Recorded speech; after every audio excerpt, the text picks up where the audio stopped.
action, so just slide to my current, let's get nasty. Say, what's up? What's cracking? What's up, little baby? What's happening? I know you about ready for some action, so just slide to my current, let's get nasty. What's up?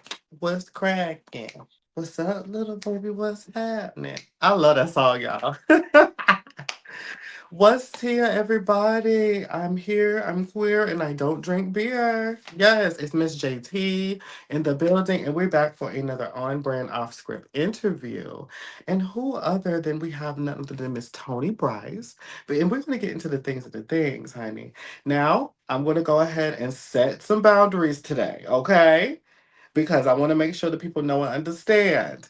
This is an open forum for all discussions and opinions to be presented and also respected. So, being that this is Toni's interview, everything that Toni wants to say today, we should all respect it. We should all appreciate it. And even if you don't agree, that's fine. This interview is not for people to agree with her. This interview is for her to express her thoughts and opinions on the biggest things involving this season, her life, and everything that she puts into the world in general. Okay. So let's just all be respectful and let's enjoy what we're doing here. Okay. So, I don't want to waste too much time talking too much shit. I just wanted to set that boundary for everybody here. I know the Style Squad are kind people, but we have a few people who like to come on in and slide in and say some very interesting things. So I wanted to go ahead and set that boundary tonight. And if it can't be appreciated and respected, yes, subscribers only mode will take place. So I just wanted to let y'all know. But without further ado, I'm going to head and bring in Miss Toni Bryce. Hey, What's up, girl. sis? Yes. How are you, boo? I'm good. How are you? I'm good. I'm good. Listen, we're about to have us a good time. We're about to Mhm, chat it up. But mhm, before I start, mental health check. How are mhm. you doing and feeling currently? You know, aside or outside of this show, I'm fantastic. When it deals with this show, I'm irritated and I'm over it. Valid. So Very valid. it depends on what side of the fence I'm on today, since I'm on the fence about. So yeah, it Okay. depends on what side of the fence I'm on today. And yes, I will be shady, and yes, I will give y'all all of the personality that apparently y'all desire for me that's in me. But yeah. Yes. And that's what on brand off script is for, honey. The on brand aspect of on brand off script is literally letting the people know who you are truly, whether it's on brand or not. And then the off script part is, baby, no holds barred. We're discussing it. If we feel it, we saying it. Period. So that's what we're doing, honey. And so again, everybody will have their questions, comments, and concerns for Miss Toni Bryce at the end of this interview. Be ready, be locked and loaded, and we'll get into the things. So before we get into all the interview questions, as we discussed, we're about to play a game. Oh, Okay, let's we're gonna break the ice and have a little fun. breaker. Yes. So the game obviously is called on brand off script. On brand or off script. You either choose either or, and then we'll just maybe deep dive in based off of your question exactly what was the reason behind that choice, right? Okay. So on brand, as was said before, on brand is very much this is exactly what I would do, this is how I feel, this is exactly how I would go about it.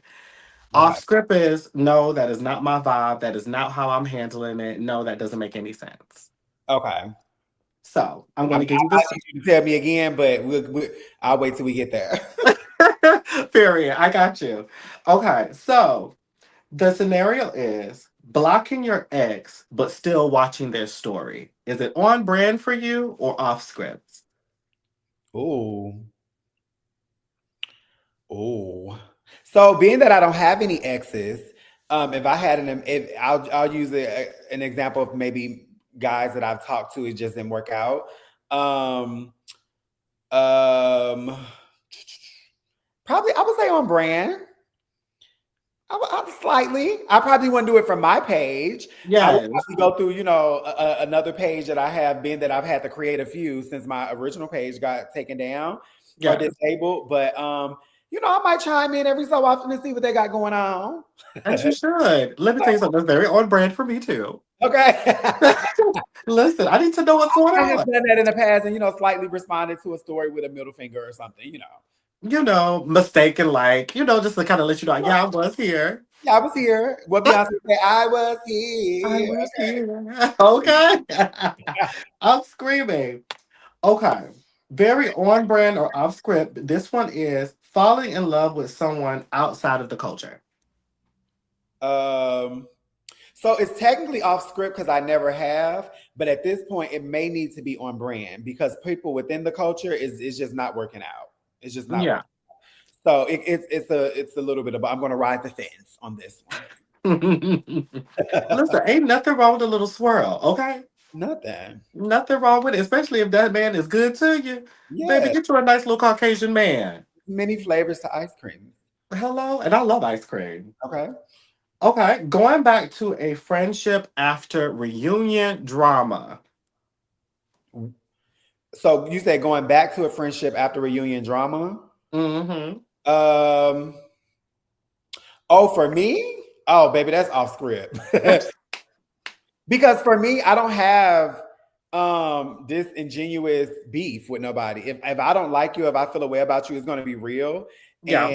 And I'm not gonna be like, oh, okay, the show over, we can be cool again. If Mm-mm. there's no real resolution, then baby, we not here. We not talk. What are we talking about? So no, that's off script for me. And I'm a Scorpio. I'm very stern in the way that I feel. And once I feel it, you're not changing it. The only person that can change it is me. Yeah. Yeah. Valid. Okay. Friends filming everything for content.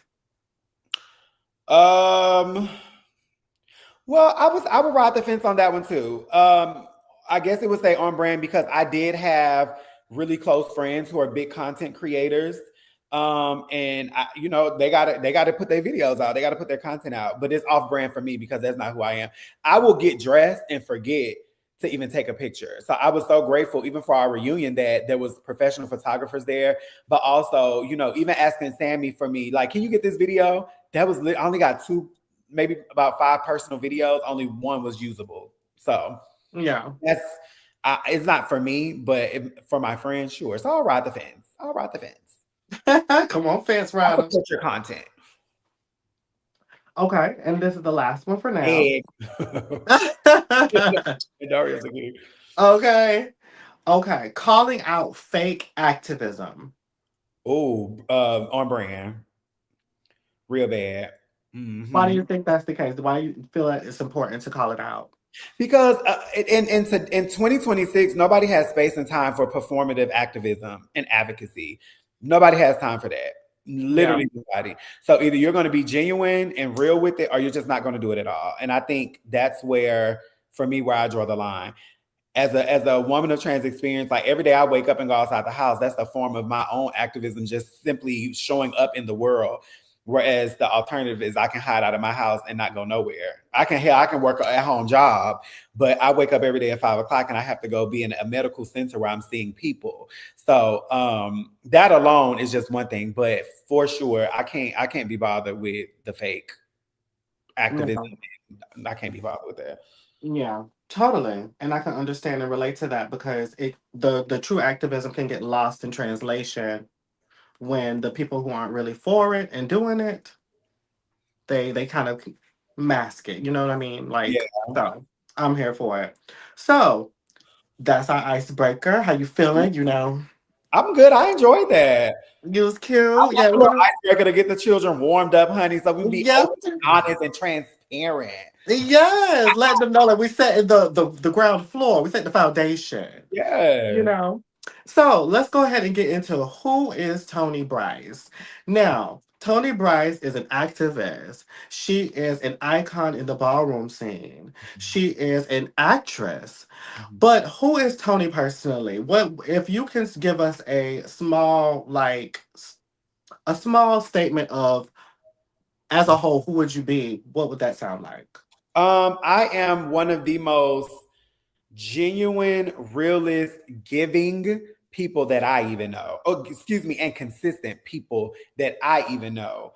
I always talk about I pride myself. One of the biggest things that I pride myself on has been a consistent person, and everybody gets the same experience to me. I'm not one way with another person. I'm not another this way with another person. Now, the people that get the most of me and all sides of me are always going to be my chosen kids Yeah. because I'm their mother. Like I'm leading them through life, so they get to see me when I'm mad, when I'm upset, when I'm happy, when I'm grateful, when I'm uplifting, pouring into them. They get to see me at all forms. But for the world, as far as the world, everybody gets the same Tony. And so that's one of the biggest things that I pride myself on, being super consistent and very giving.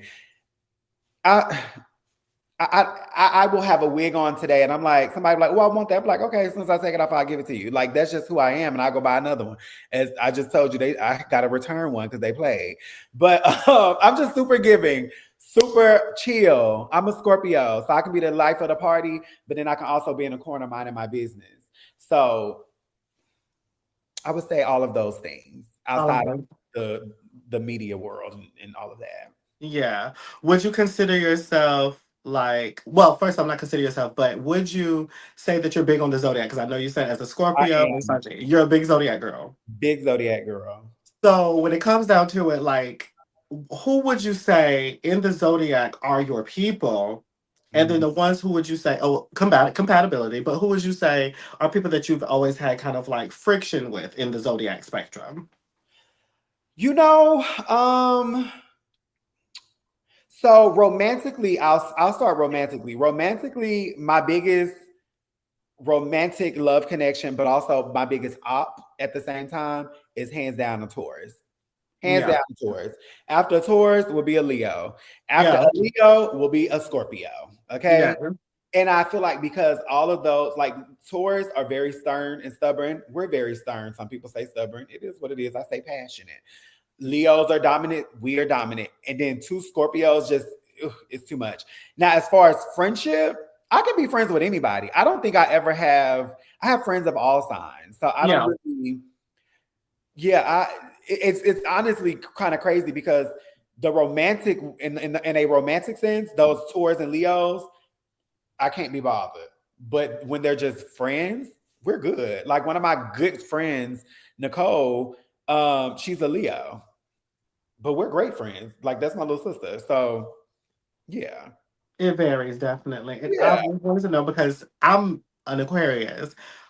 Baby, I cannot stand a Taurus. My life partner is a Aquarius, so you know, Yes, it's Taurus. just Oh, mm-mm. we're I we're really we're do feel great like I'm people. supposed to fall in love with one though, sister, because every time a man, every time I fall for a man or I feel like I'm getting romantically involved, it's a Taurus. It's always a Taurus. And I'm like, dear Right. God, the universe, is this a sign? But like, damn, I can't have some a little easier. Hello, like, but it always is a Taurus. I don't know what it is, and they're obviously one that I'm not compatible with. So it's very interesting.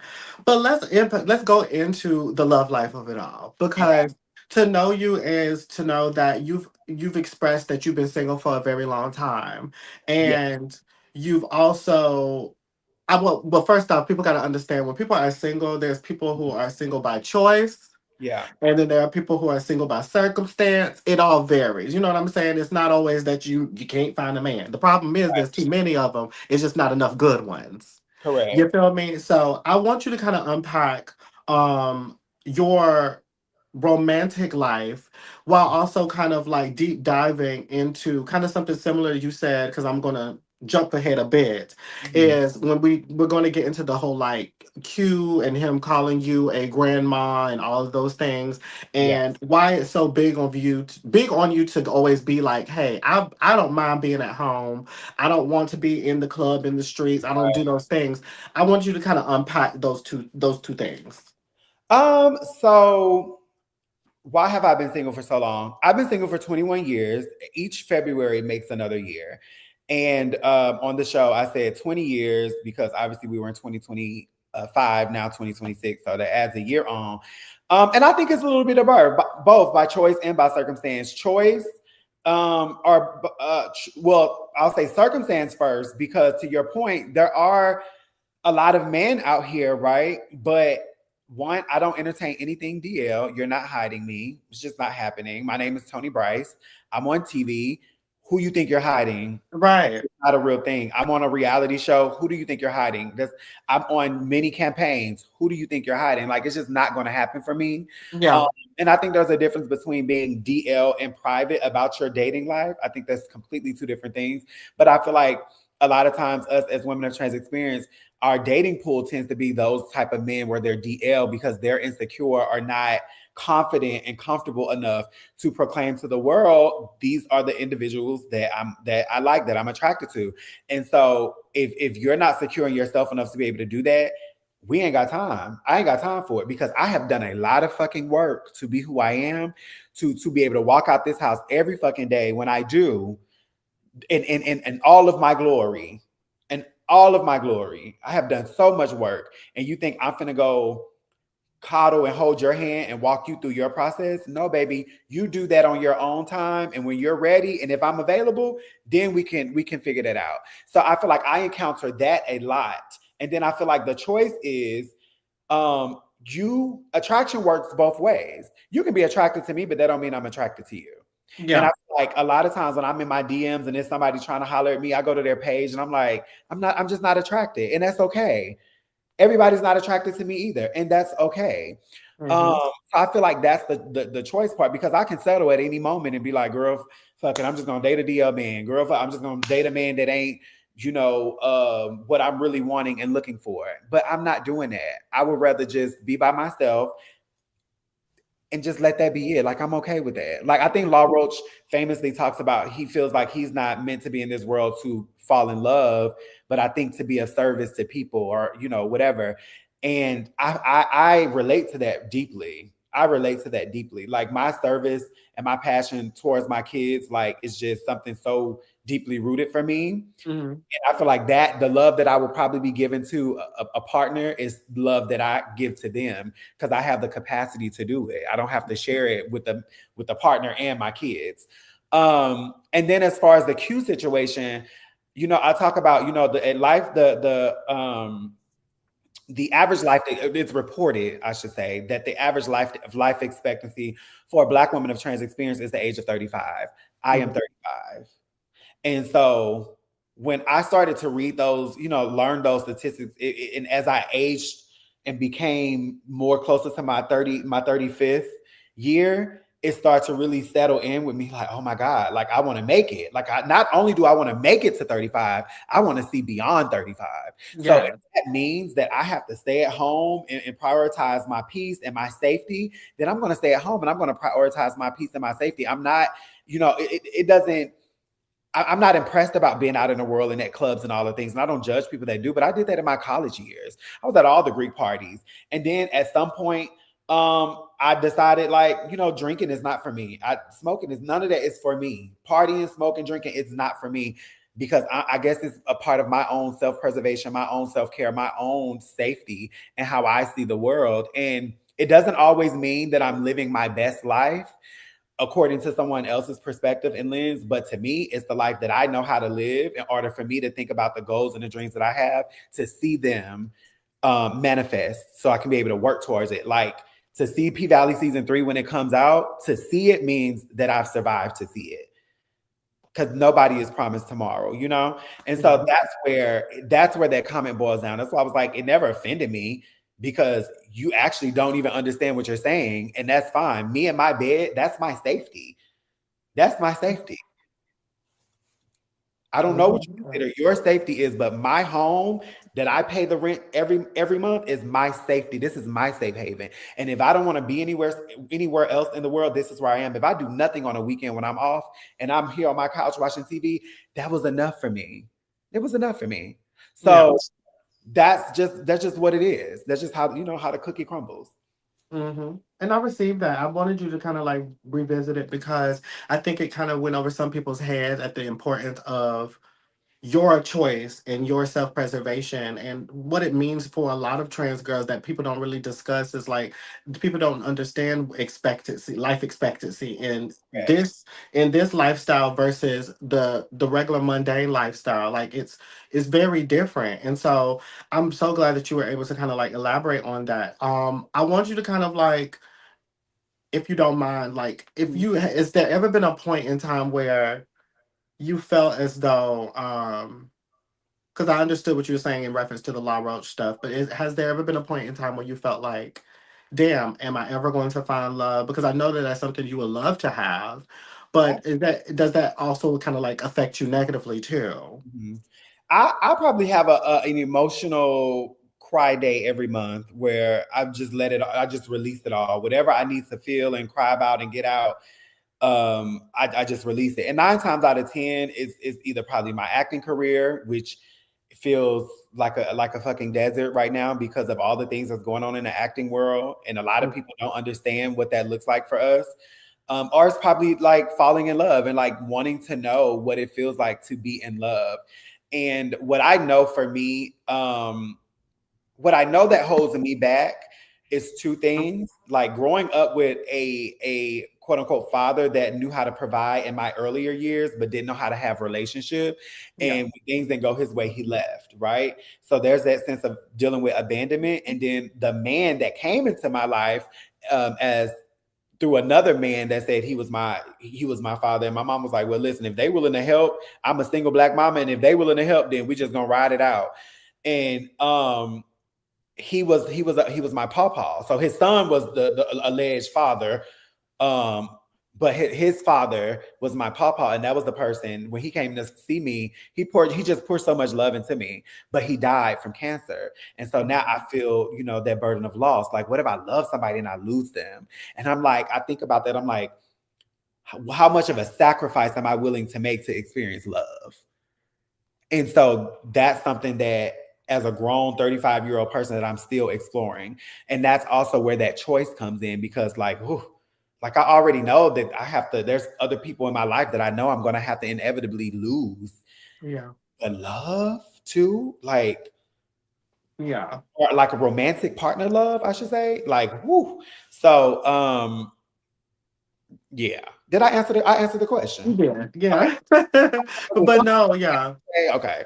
Yeah, because I wanted you to also say that too, because that's just, it's very important for people to understand, like, making that decision in terms of self-preserving, that doesn't always mean that it doesn't also affect you in the opposite way too. Like, Yeah. everybody wants to be in love. Everybody wants to, experience the in and outs of marriage and kids and the whole white picket fence.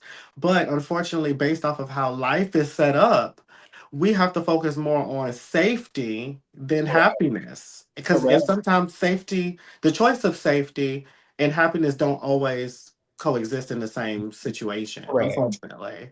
You know. Yeah. But it's unfortunate, and I just want you to know, like, you deserve love, number one. Number two, any man who ends up realizing that you will be the best wife ever, they are going to eat it up, and you're going to have the best life. And I know you're going to find the husband that you need and require. I know you are. Thank you, sister. I received that. Of I received it. course. Of course. Now, let's get into your pedigree. Oh, I don't Yeah. know. Now, people in the comments said I was dragging it out, honey. I don't know. They don't like when a girl get her roses. I don't know. But no, you deserve them though, and that's the unfortunate part. When the girls are mad that the girls are getting their roses, is because nobody ever gave it to them, and it's a forever ending cycle where people are just not going to give each other their roses, and they're just going to be bitter. But we're Yeah, not having that here. You deserve them because you've done a lot of things that deserve praise and deserve applause. thank you. So let's get into Ballroom first. I want to talk about Ballroom because, as far as your story on Chasing Atlanta going towards the end, there were a lot of shifts that transpired. So, I want you to kind of tell the people, again, as I said before, if the girls didn't understand it before or knew about it before, we're going to teach them. And Yeah. if you already knew, you're going to remind them. Hmm. So when it comes down to it, let the people know your stance in Ballroom, what you have contributed to it, and where you are today with it. So, again, a quick brief history for the people. Ballroom started with Crystal LaBeija, okay, Yeah. in the late '60s. She was a part. You can go research this on YouTube. She was a part of a pageant. It was really set up, and somebody else ended up winning. It was a white woman, but she felt like she had won or should have won. And you see her walking off the stage. After that night, she decided to go back to Harlem and she decided to create her own space, her own ballroom. And ballroom, as we know it today, wasn't what it was back then because it was about drag balls. And so it has evolved over time. So a black femme queen created this space. And was Crystal creating this space for generations to come like me? I don't know. Maybe, maybe not. Did she know that it was going to be what it is today? Maybe, maybe not.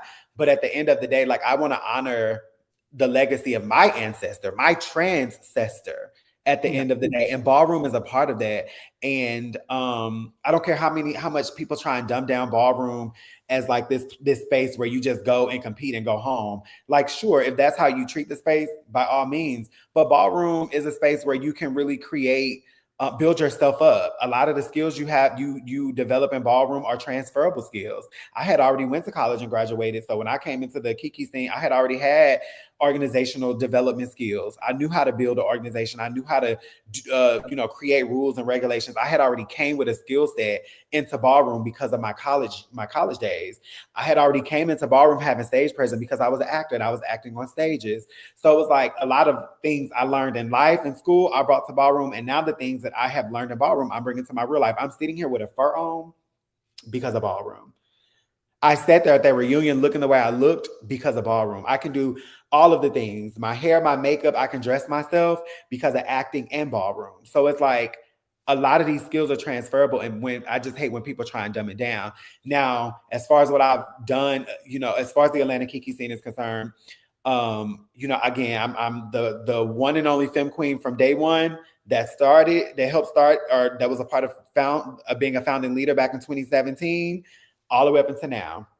My sister Cambella transitioned at some point, so she was at that time a female figure, now femme queen. But I was always a femme queen from day one up until now. I'm the first femme queen legend. I'm the first face legend. I am the first $1,000 femme queen of Atlanta when I won in San Diego, California, and then I won the $1,000 Perfect 10. I became the first that, which I saw. Well, y'all didn't really see it on the show because we had rap filming before I won, but it's just been a lot. I'm the first vice president, the first chair.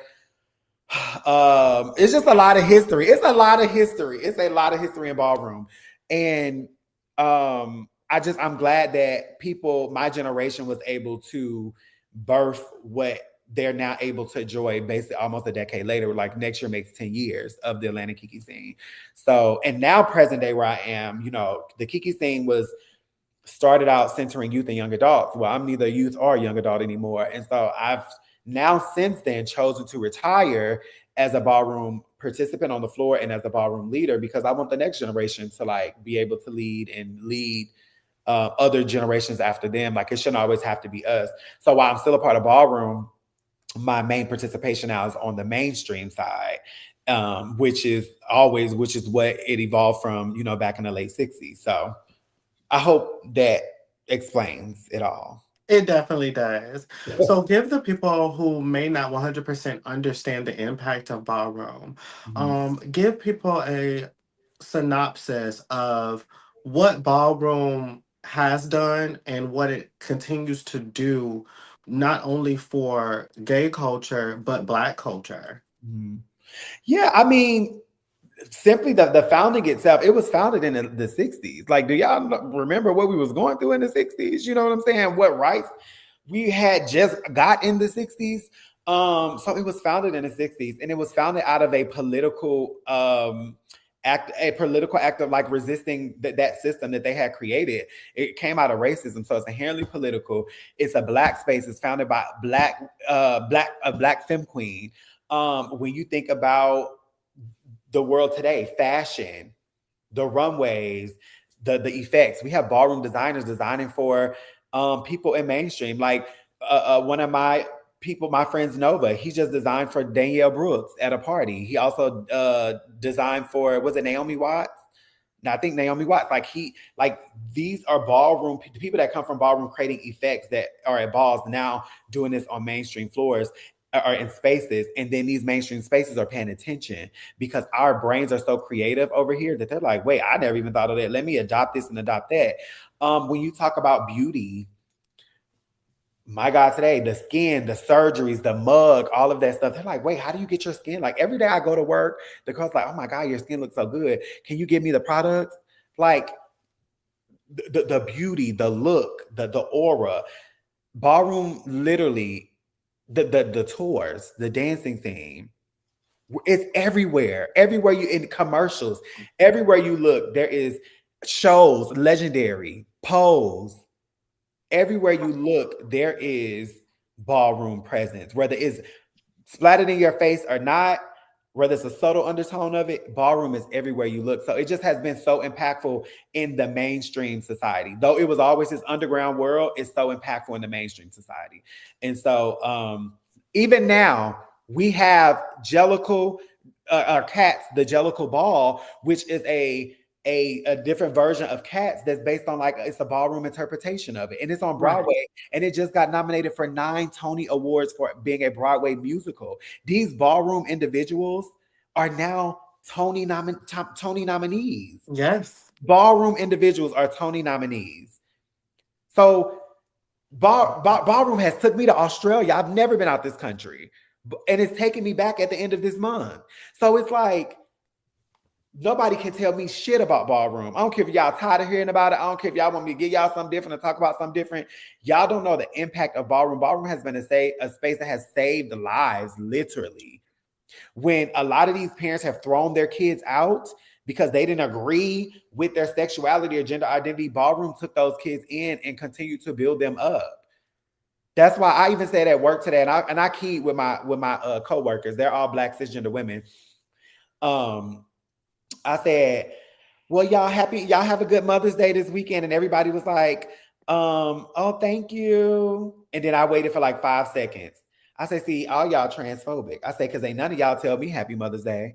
And they were like, well, I didn't know you had kids. I said, well, I'm a chosen mother. I talk about my kids to y'all all the time. But y'all thought because they ain't come through my womb that I don't have. I didn't deserve a Happy Mother's Day. Okay. So I keep it because we key all the time. But it was even something as simple as that, just to let you know, like, as trans women that are trans, we too can be parents, whether it's biological or it's chosen. So it's like, and ballroom showed me how to, or taught me, helped me get that experience of being a mother. So it's like ballroom it's been so many different things at the end of the day. It's been so many different things. Nobody could ever dumb down ballroom, shade it. Not on my time. You won't ever do it. Only I can do it. Hello. And we're definitely going to unpack that as well, because in Chasing Atlanta, you had a moment where you felt disrespected. Well, not even felt, you were disrespected by the community in a sense, and not basically giving you your respect. Kind of unpack that a little bit more. You did talk about it in the reunion, but I kind of want you to really like raw and uncut. Let the people know, for those who maybe didn't see the reunion, didn't see the show, let them know what happened, and then also how it impacted you and why it impacted you the way it did. So my daughter Princess, she's just all over the place in the best way. But she was on a committee for the mayor's reception last year as it related to honoring individuals. And it was myself and the person that actually won the award, Nick Harris. Shout out to Nick Harris. And I guess because they felt like, oh, she didn't get the award because we went with somebody else, but we're also honoring Ballroom tonight. So we're going to honor her still, and then we're going to have her judge the ball. Okay, great. Now, mind you, Ballroom has been in Atlanta since 1996. It started on Morehouse's campus. Little history for y'all. The first house was the House of Escada. Okay. So we're now 30 years of Ballroom in Atlanta. This is the first time, on the 29th year, this is the first time Ballroom has ever been in the City Hall of Atlanta, where we're being recognized by our city mayor, the officials, right? So, boom. I am supposed to be a judge. You know, I'm one of, the founding leaders here. Black Femme Queen created the space. Okay, great. It was supposed to be 4 of us: the Brat, Judy, Mayor Andre, and me. It was just supposed to be 4 of us. Now, traditionally in Ballroom, you have an odd number of judges because if you're judging and there's a tie, you have to break the tie. But this was just simply an exhibition style. So we were holding up numbers. So whoever got the most tallied numbers, whoever got the highest score won. So it didn't matter about how many judges. But I noticed when we walked in the building, it was 5 cheers. And I was like, I wonder why is it 5 cheers? Okay, cool. The ball is starting. They make an announcement. All of our ball, if you're here, if you're part of the ballroom experience, um, if you're part of the ballroom experience, go to the back of the stage. I go to the back of the stage just waiting. Well, then I hear Princess on the mic. She's announcing the judges. And I'm like, well, girl, y'all ain't say my name. So I'm in the back, me and Cambella looking around the curtain like, what's going on? So I walk out to go ask Princess, girl, what's going on? And as I'm walking up there to ask Princess what's going on, Princess grabs me and Cambella and pulls us out on the floor so she can still include us to being part of that moment, although that the original plan was for me to judge. So, and I appreciate Princess for that because she had to pivot in the moment too. Well, comes to find out, somebody in the city hall, the deputy, whatever the position title is, a black cisgender woman, decided to remove me and replace me with herself. And then added the fifth chair was a black gay man in a ballroom scene. And I was just like, oh, okay. Hmm. Okay. So that infuriated me because I'm just like, you don't have our culture come into this space and then and you intentionally remove me. And then what further pissed me off was the person that I originally thought had did it, he claimed that he didn't do it. Fine. I'm glad you didn't. But what you also didn't do is, as a person that you have honored with a Trans Life Award, you knew what the program was. You had already knew. Why didn't nobody get up and say, hold on, pause, where's Tony? Y'all didn't do that. Y'all didn't do that. And that was late. So I'm just, and then for me, also just on a personal level, I'm tired of being in community and feeling disrespected. I've done so many things in this community, so many free shit where I never charged a soul to do anything. I did it for free and still showed up.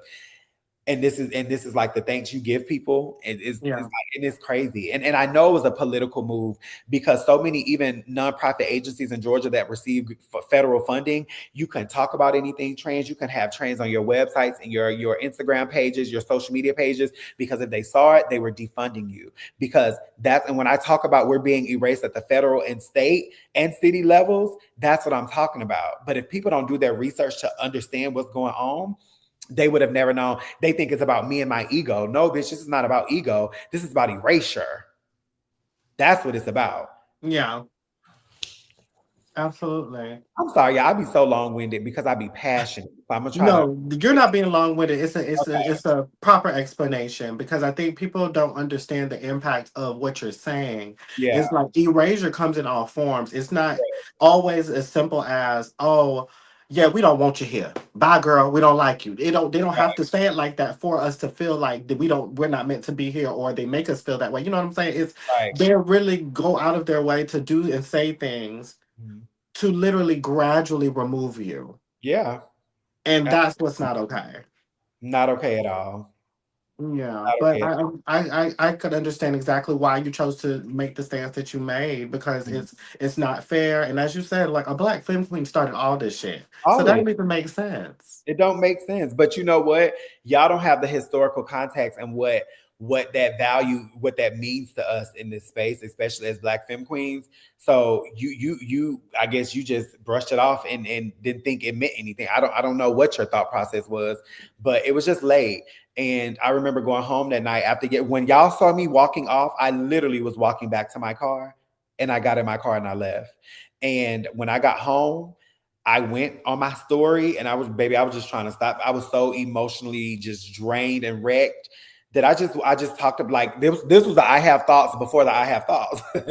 And I talked about my experience and it made its waves to where it got back to their office where they wanted to the person that I was talking about wanted to meet with me and wanted to talk to me. And I was like, I'm not talking to none of them because had y'all done the shit right to begin with, y'all wouldn't have to feel like y'all had to resolve and rectify anything. If you do shit right the first time, you won't have to fix it and resolve shit. Hmm. Okay? Like it's just Hmm. that simple. It's that just that simple. Yeah, it really is just that simple. So before we move off of the ballroom conversation, I want you to, if there's anything that you would say in reference to the ballroom scene currently, what advice would you give the people that are currently doing their thing, running things, or trying to start their stuff? What advice would you give those people? Number Yeah. one. And then number two, for the people who are watching and getting to know you and also maybe learning about the ballroom scene that didn't really know too much outside of small little stuff like these TV shows. Yeah. What advice would you give the ones who are interested in ballroom and maybe want to find community? Mhm. So to the ones that are already doing it, don't change for ballroom. Don't let ballroom change you. If you are a genuine person now, continue to be it. Don't overly allow ballroom to think they're making you or investing in you, because what will happen is people in general will build you up to break you down. Yeah. I learned that firsthand. So be genuine, stay true to yourself, and you build yourself up. You align yourself with people that are like minded and that are doing the things that you feel like you want to do. Um, Hmm. because I have seen the tragic stories in ballroom where people come into this space so blue and green, and they have gotten way off course. Yeah. Life is somewhere completely where they never imagined it because they got hooked up with the wrong crowd. So that's what I would say to the people already doing it. To the people that are interested and want to do it, go and experience it. And if you don't know, where to go. There's so many channels. Like right now, Carter Life Entertainment is on here watching. That's my niece, Sugar Bear, the legend Yes. Bear. You can go to his channel right now and subscribe, and you can see all of the balls that we have here in Atlanta and all of the other places that he travels to. But yeah, just go and experience the culture. And anybody's welcome into the space. Like you don't have to go to walk. You can just go to be a spectator and fill out the energy. Absolutely. Yeah. And I love it. And I think it's ballroom is an amazing thing. I will say I started to learn about ballroom when I was maybe it was probably like my early 20s. I'm 32 now. It Mhm. was like my early 20s and I watched a movie called Leave It on the Floor.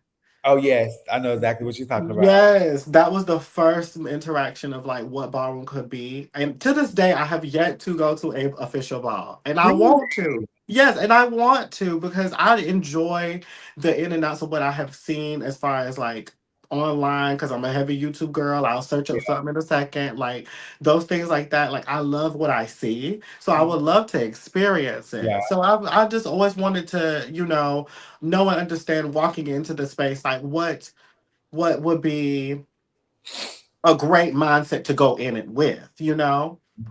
I really wanted to know Yeah. that, so I appreciate that. Yeah. I always say just be open to receive the energy. Don't come to judge it, just come to experience it. That's literally it.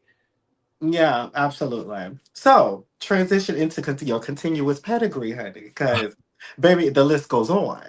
My God. So let's transition into the acting world because you have a long list of things that you do outside of what people do know you from. Because I think and I want you to list this out for us. Like, I want you to kind of tell us exactly all the things that you have been involved in. Because I Mhm. searched it up, and I could go down the list myself. But I Mhm. want you to tell us because everybody knows about She-Hulk. Everybody knows about P-Valley. But Mhm. tell us more about number one, what was your first gig? Let's start Yeah. there. So first I'll say I started acting in high school in theater. Yes. I'm a theater kid. I was a part of Troop 787 at McClure Senior High School in St. Louis, Missouri. And then I was also inducted into the International Thespian Society with people such as people like Madonna and all of the things. So she's a thespian officially. When I went to college, I didn't do much acting, but I did a lot of student organizing, leadership, and then a lot of hosting. So, in part of acting, a big thing with acting is improv. And so, when I was Yes. doing that hosting stuff, I that was improv because you have to carry the show. And it wasn't until I moved to Orlando is when I got into the film side of it. But I was like doing background work, and this was 2014. No, 2015. I'm sorry. This was 2015. But it wasn't until I moved here to Atlanta in 2016 where I really started to dive into the independent film industry here. And I remember my first gig was All That Shabazz with Shanice Williamson. And I Yes. actually shared my story today because she commented on the post that Chasing Reality had posted. And she was the first person that gave me my first gig. And I'll never forget, like, when I first auditioned and applied for the role, it was filled. And she was like, "Oh, I'm sorry, I've already filled that role." But then the person that she booked couldn't make it. And so then she called me back and she was like, "So remember that role I told you that was filled? It's now available." And so that would have been my very first project. And mind you, this wasn't even in the LGBT web series world. This Yeah. was this was just web film, not web series. Yeah, web series. This was just web series, period. And then it went from there. I did Starred and Twisted seasons 1 and 2. I did The Girls with Lyric London, which is where I also met Carl because he played one of the little boyfriends in The Girls. Go watch that. They had 2 episodes. Yay. I've done Trade by KL. I was like in episode 2. It had over like 1 million views. I've done just so many things. It had got to a point to where I think that the industry were so used to getting the pageant girls, and they were like, these are the only Black, women of trans experience in Atlanta that we can hire for these roles, because there was nobody that was genuinely here as an actress that also happened to be trans. And so I think once Twisted really set me up though for success, because once I did Twisted and that came out, it was just coming left and right. "Tony, can you be a part of this? Can we book you for this? Can we book you for this?" And so when I really think about it, I was like, girl, I was really that girl, honey, in these web series world. Meanwhile, Chasing Atlanta starting at the same time, and I had no idea. London, Lyric was on Chasing Atlanta, and I didn't even know. Yes. I had no idea that he was on Chasing Atlanta at the time that we're filming this show. So I'm just like, that's a Lyric. I didn't even know. I came into it a little later, and so yeah, and then of course me doing background, being an extra. Shout out to Nova, doing background work. That started in 2016, and I remember my first 2 shows was The Quad on BET, and then I did Star. I did Star all 3 seasons, and I did a bunch of stuff. Saints and Sinners. What is that show with the beheaded man? It's not on anymore. He'd be on the it was on CW. Oh yes. Oh my God, I can't remember. But anywho, I did. Is it the Sleepy Hollow? Sleepy Hollow. Thank you. That's exactly what it was. I did Sleepy Hollow. So yeah, like I have definitely a long list of like those type of credits in like terms of background work. But even as you said, I've done P Valley, The Shy, She-Hulk Attorney at Law, where I became the first Black woman in trans experience to have a speaking role in the Marvel Cinematic Universe. That's history, okay? History. And then even today, Takeover, the movie just came out today that stars Quavo. Yes. I have a role in that movie. I played the character of Hooch, and I posted some behind the scenes footage of that in my story today. Now, I don't know if I made the editing room because I haven't seen the movie, but I got my credit. You can go on my IMDb and you can see it. Yeah. So, yeah. I love it. Because listen, you definitely have a pedigree. I'm gonna add some extra pieces on there. Let me see. You got Life After Griffith. You have Cheaters Never Win. You said School Days, the series, The Pope, Intentions. Yes. You have a list of Practice what you preach. Yes, listen. And of course, like I said, your TV stuff, Epic Fails, P Valley, Kiki the Ball. Epic Fails on MTV in 2016. I forgot about that. Listen, but I do my research, Bookie Brad. Oh my God, I forgot about that. Yes. And as you said, to take over, that's just recently came out. You have so much that you've done. Like your resume is everything. So I want to kind of get back into, obviously you've done these things and you got these opportunities, but let's go into the beginning of it all on how you got to that point. So I want to specifically start with She-Hulk. How did you feel stepping onto a professional set like She-Hulk and being the first trans woman in this type of role? Like, what did that feel like? And was there any like nervousness? Like what was your vibe? Honestly, at the time, I had no idea. Mhm. It was before I knew Dominique personally. Dominique Morgan, she was the one that called it out on a Facebook status of mine. She was like, "You're the first Black trans woman to have a speaking role." And I said, huh? And baby, when I say before I ever claimed that, I did so much research. Yeah. I did so much research because I was like, girl, I won't be out here saying this in line now. Hold on. Um, and so, but the process itself was intense because Marvel doesn't play. Mind you, I didn't even realize it was for Marvel at first because it was titled Clover. Yeah. That was the name of the show when I had got the audition. Also, and this is why connections matter, because the same casting directors that got me P Valley were the same ones that sent me the audition for She-Hulk. And I'll never forget, I was at work, sister, looking crazy as hell. And they said, I need this audition in like the next 2 hours. I said, huh? I'm at work, but I had to make it work. And I submitted it and I booked it. And because I booked it, that I now created history for my community. You know what I'm saying? For myself, but also for my community. And it was dope though. I remember we had to step into this thing where they take about 100 pictures of you at all angles, I guess in case they ever make animation out of it or something. Yes. It was intense. That part was intense, but it was a great experience. I did my own makeup. Yeah, it was great. I had a good time with She-Hulk. And the main character, Tatiana Maslany, I don't know if I'm saying her name right, that played She-Hulk. She was so nice. Speaking back of Ballroom, she was so intrigued by Ballroom. Like, she was asking me so many questions and I was teaching her about it. So that was a really great experience. I love that. I really love that. And I'm a huge like Marvel DC fan. So when I found that out, I was like, T, like Yeah. so T. So T. So as when it comes down to it, because that's such a pivotal thing, I think a lot of people just don't get that. Like it's really such a big deal. So when you get into this role and you have it, was there a moment for you? Because like you said, they informed you on you making this history, right? Was Yeah. there a moment for you where it's like, oh my God, being this first of anything, there's this pressure of there's other girls coming after me. Like, what was that feeling like to really kind of sit back and think like, okay, what kind of like foundation can I establish for girls to know that they can do the same exact thing? Because it is difficult, which we're going to get into being a woman of trans experience in Hollywood. It is very difficult. Yeah. So what was that feeling for you when you got that role and you was in that space? Because P Valley, love it, mean it, I love it. But it's something about you making this role in She-Hulk that a lot of people don't take. Like this is a big deal. Yeah. Well, thank you for that. And I feel like people don't see it as a big deal. People don't acknowledge me about that.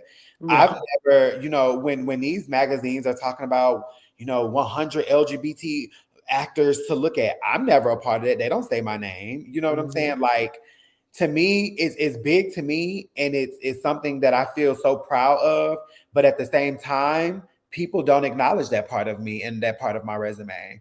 They don't talk about that. I don't get added on those lists. Like, you got to be a girl with a platform. You know what I'm saying? You got to be seen and noticed for people to like really pour into you in that way. And I just find it so interesting. I find it so interesting when they do like Black history stuff and like they're talking about all of these Black trans women and like they don't say my name. And I'm like, but I'm sitting here. The real gag of it is, if we really want to be clear, yeah, Marvel Cinematic Universe, but let's talk about Stars as a network. Because shout out to Trace Lissette, who's also a Ballroom icon. She did Blunt Talk, but she's a white trans woman, right? Have y'all ever seen a Black trans woman on Stars on any platform before P Valley? True T. I haven't seen it. And I've tried to do my research because I also don't want to claim that I was, the first Black trans woman to have, a character on Stars. You know what I'm saying? Like, I'm not even trying to do that without the proper knowledge, but it's like people don't acknowledge you until you're somebody. And it's the same kind of attitude in Ballroom. They don't see it for you until you make them see it for you. I just feel like with this industry, it's a little bit different because how do you make them see it for you? I got to become a content creator now for you to see me. Mm-hmm. I got to do funny videos and get a bunch of likes and comments for you to see me. I got to go create some controversy so you can tweet or create an article about it for you to see me. You know what I'm saying? Like, it's never just the good shit that we do. And even the magazines or the publications that are created for our community, they still don't see you. Yeah. They still Same don't here. see you. So it's like it's so interesting to me um how it plays out. I'm so very proud of it, but at the same time, I remember Ironheart was coming out, right? And Shea Coulee is on there. Shea Coulee is a non-binary person, which sometimes non-binary falls under the trans umbrella. And I was like, I think that's probably what they're going to try and do. Like the first non-binary person that under the trans umbrella, indirectly saying trans person to have this speaking role or this character. And I was just like, kudos to her. Not jealous by any means because she didn't do it. She did her big one and got the role. But I'm like, y'all don't see little old me over here, that already has done it. In my own little way, but y'all not acknowledging that. And it is what it is. So, shout out to platforms like Chasing where I get to scream to the mountaintops. This is what I've been able to do because otherwise people are not going to pay attention to it. Yeah, and that's 100% the truth. And I want to first off continue to give you your flowers on that because again, what you did is important. What you did is impactful. So I'm going to always remind you of that, and the people that we're going to be reminded of that as well. But I want to kind of get your opinion on something that because we're going to kind of tie back into the romantic aspect of things, but still also be in this Hollywood aspect of stuff. Mhm.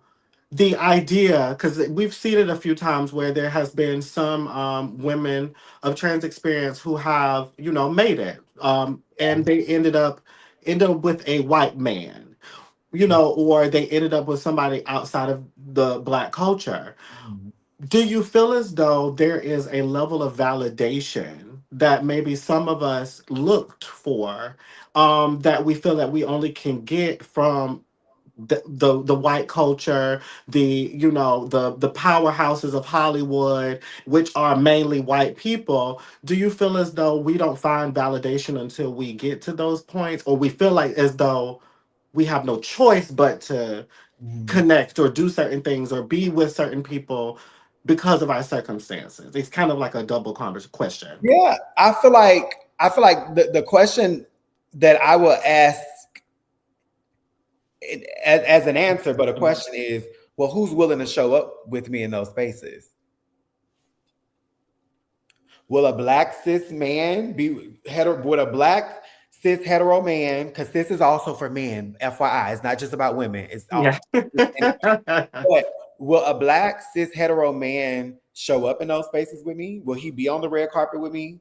Will he be hand in hand with me whenever I'm out receiving awards and getting my roses? You know what I'm saying? Like I think we oftentimes, and I can't speak for the black gay men because their dating pool is broader and bigger and they're much more open. I'm not speaking to that. I'm not touching that. That's for them. I'm only speaking for myself, but in particular the black trans community. Okay. Yeah. Um, but are these men, are they gonna show up for Yeah. us, with us? And if a white man is the only type of man that's willing to show up in these spaces and be bold and brave and comfortable enough to show up, then I guess unfortunately that's who I gotta be with because that's who's gonna show me love. Yeah. So I guess that's how I see it. Like, do I want to be with a white man now? Okay. But Yes. if that's the pool and the choices that I have, then I guess I got to go with the pool and the choices because I'm not doing no DL nothing. Yeah. And I 100% agree with that. I think people such as like Laverne Cox, who have made statements and conversations about I remember her dating experience. that. I think it kind of muddies the waters in terms of what other people's experiences are and why they may end up in in these type of situations where, yeah, we're dating white men or we're dating Mexican, we're dating anybody outside of just black spaces. I think people don't understand that the black culture unfortunately doesn't love us the way that we need to be loved. And we deserve love too. And if that love comes from other places, by all means, Yeah, by all And means. yeah, and Love so I you, kind love of you wanted, back, honey. yeah, because I wanted to kind of like add into that because the thing about it is, especially in Hollywood, Black Hollywood specifically, is that there are a lot of people who end up um dating white men and when they get higher and higher in their career. And I always wondered in terms of like how everybody's situation led to that point. You know what I'm saying? And so with that comes is like there's a huge conversation about that, which we'll get to that in another Yeah. day. But yeah, you're absolutely correct. It's like, you if you want to say that you want love and you want to find love, you have to be open to it. And if this Caucasian man is doing the very things that maybe this black man just maybe aren't comfortable doing or don't want to do at all, what are we supposed to do other than go towards where love is? Because they're not gonna mind fucking you, Yeah, but they do they mind do. loving you out loud. They They mind. do. They do. So going a little bit further, in your experience of Hollywood, because this is more of a conversation about representation and like your casting of everything. Have you ever felt or been boxed in by like casting directors? Um,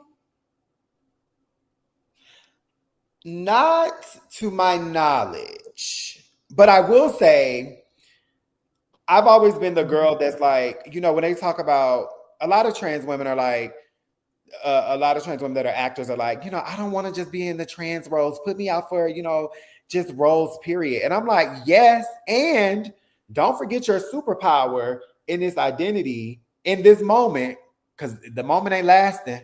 But in this moment, don't forget your superpower, because when there's a role that's specifically for a trans person, think about a role that's just for any woman identifying person, and something more nuanced that says a transgender woman. Mm-hmm. The pool for this is going to be thousands and thousands and thousands. The pool for this might be hundreds. So you have to think about certain things like that too. Now, while I do feel like the industry does a poor job at casting trans people because they feel like the role has to center a trans person, I think they do a very poor job at that. That I think they box us in that way, because I can be the gas station clerk, I can be the judge, I can be the teacher, I can be the secretary, I can be the construction worker. Like, I can be all of these things that aren't necessarily, that doesn't need to be gender specific, and still be able to be a working actor. But Yeah. Hollywood has made up in their minds that if this role isn't a trans woman role, then we don't see y'all. Yeah. We'll come knock on y'all door when we have a trans role for y'all to audition for. But I'm like, well, no, because again, I can audition for all of these other things as well. That's not pertaining to just being cis exclusive, or whatever. Like, it's okay. It's okay. We can be Mm-hmm. expansive in the things that we can audition for. So Yeah. that's what I'll say to that. 100%. When it comes down to it, like, do you feel like, in a sense, there's been roles that maybe you originally were interested in, but then in some way, shape, or form, you're like, you thought about it, like, I don't know. I don't think this is for me. Have Oh, you ever had that? absolutely. Okay. Can you give us one without telling us the situation? Um, um, Well, I'll say like a general thing is I've had a lot of people in my career where they'll write a script, right? Mm-hmm. And they'll say, "Hey Tony, can you review this and let me know, what it sounds like?" And then I'll be like, "So you decided to do this all by yourself, and then you want to consult me at the end. You should have been Yeah. consulting me in the writing process, because now I got to read a whole damn script when I could have probably been actually building it with you." Or they've written a script and they're casting, and then you go in and you see language, and it's like, huh? Like, let's talk about this character of Hooch. Perfect example. Hooch was, they originally wrote Hooch as this non-binary character that went by he, him pronouns. So when I auditioned, and I got the role, they were still saying the character was he, him. And I had to email them and say, hey, the character's not a he, him, it's a non-binary role. And they go by now, she, her pronouns, because I am the actor that's taking on this role. I'm not doing something that says he. We're not Mm-hmm. doing that. Right. I don't play with my pronouns and gender like that. We're not doing that. So even in the midst of that, I've had to stand up for community. Like, trust and believe, my advocacy goes beyond a Instagram reel, a TikTok reel, a confessional on Chasing Atlanta. Like, it goes deeper than that, behind the scenes that you don't get to see. So yeah, it's just been interesting. And then there's a lot of times there's been roles that I didn't get because the person that got it was more popular and had a bigger following. Yeah. And it So happens. It happens. But It's the vibes. As far as your representation, you are a part of Creative Media Partners. How did you get into that space as for them to represent you? And are you the first trans woman that they've represented? Yes. Really? Okay. So oddly enough, whenever I was with an agency, and my sister Nicole was with the agency first, Align Stars, and my sister was with them first, and I didn't have an agent. Like when I did P Valley, when I did P Valley, when I did She Hulk, I didn't have an agent. I did Mhm. I did that on my own, right? And then my sister, when she went with Alliance Stars, I was like, "Oh, sister, you think they'll want me too?" So I end up auditioning or sending in my materials for Alliance Stars, and I became to talent. Well, that relationship went south because the only thing I ever booked while I was under them was Takeover, the movie that's out now. Um, I also booked The Shy while being there. However, I booked that on my own because a friend at the time, we were doing reviews for the show. So we planted that seed, watered it, and it grew, not through an agency. Yeah. So then I had a friend, his name George Lott. Shout out to George Lott with the Woe Agency. He connected me with creative artists, and he sent them my materials, and we had a meeting, and they wanted to represent me. And so now they're my management. So I had an agency and a management. I no longer have an agent, but I still have them as my management. And Yeah. so, and I just want to say shout out to them for being just so patient because it's really hard out here right now trying to secure just even a damn audition, let alone a role. So I had to go back into 9 to 5 work. Otherwise, I was, I don't know what I was gonna do because I definitely, and it's no shade, and I don't mean this to be shady by any means, but I wasn't willing to do sex work to survive. I've never had to do it so far, but I respect everybody that does because sex work is work. But I just knew that wasn't for me. And so I had to go back into, the 9 to 5 world to continue to support myself. Because June of last year, if I'm being very transparent, I didn't know how I was gonna pay my bills. Yeah. I didn't know. Yeah. I didn't know how I was gonna do it. Everything had dried up because of this government. Mm-hmm. Everything had dried up. And so talk a little bit about SAG-AFTRA, right? Like, so people heard the union, but I don't think people know what the acting guild and acting union of it all is. Kind of Mhm. break it down a little bit because I don't think people know that SAG-AFTRA is two entities that merged into Yeah, they one. were separate. Mhm. Yeah. They So were give. separate at one point, and then they merged together. And essentially, just a union for actors. And so, a lot of like labor industries have their unions as well, but we have one as actors. Oddly, reality TV does not have a union. So when they did the TV strike, game shows, reality shows, all of those things were still able to be filmed because they're not represented by the union at all. And so but what I would say is they protect us, they fight for us, like with all of this AI stuff. Baby, let me tell y'all something. Y'all better be very careful with these AI pictures that y'all are doing because y'all Hmm. just might show up in the damn movie or TV show. You be like, how the hell? Because you running your pictures through AI. I just recently had to get on somebody about that where I'm being honored with an award. They ran my picture, the Chase Atlanta picture through AI. And I was like, first of all, that's not my face. I Peach State and Better Peach State paid a lot of money for this. Okay, one, that's not my face. Do not run my pictures through AI. I don't run my pictures through AI. I didn't consent to that. I'm an actress who I'm in an industry where we are fighting against AI, so we can stop this technology from replacing real humans to where we can have these opportunities in the acting industry. Let's not do that. And so that's what the purpose of like the union is. They're going to make sure, and with this new deal that they signed, they making sure that every production is has to follow these guidelines. And when they don't, we get emails. They say cease working with this production right now because they haven't done this, that, and the other. And so that's the purpose of the union. When you get your residuals, they are processed through the union. Um, Now, oddly enough, here in Georgia, you don't have to be in the union. The only reason why I became a member of the union was Hmm. because I did The Shy, and it was filming outside of Atlanta.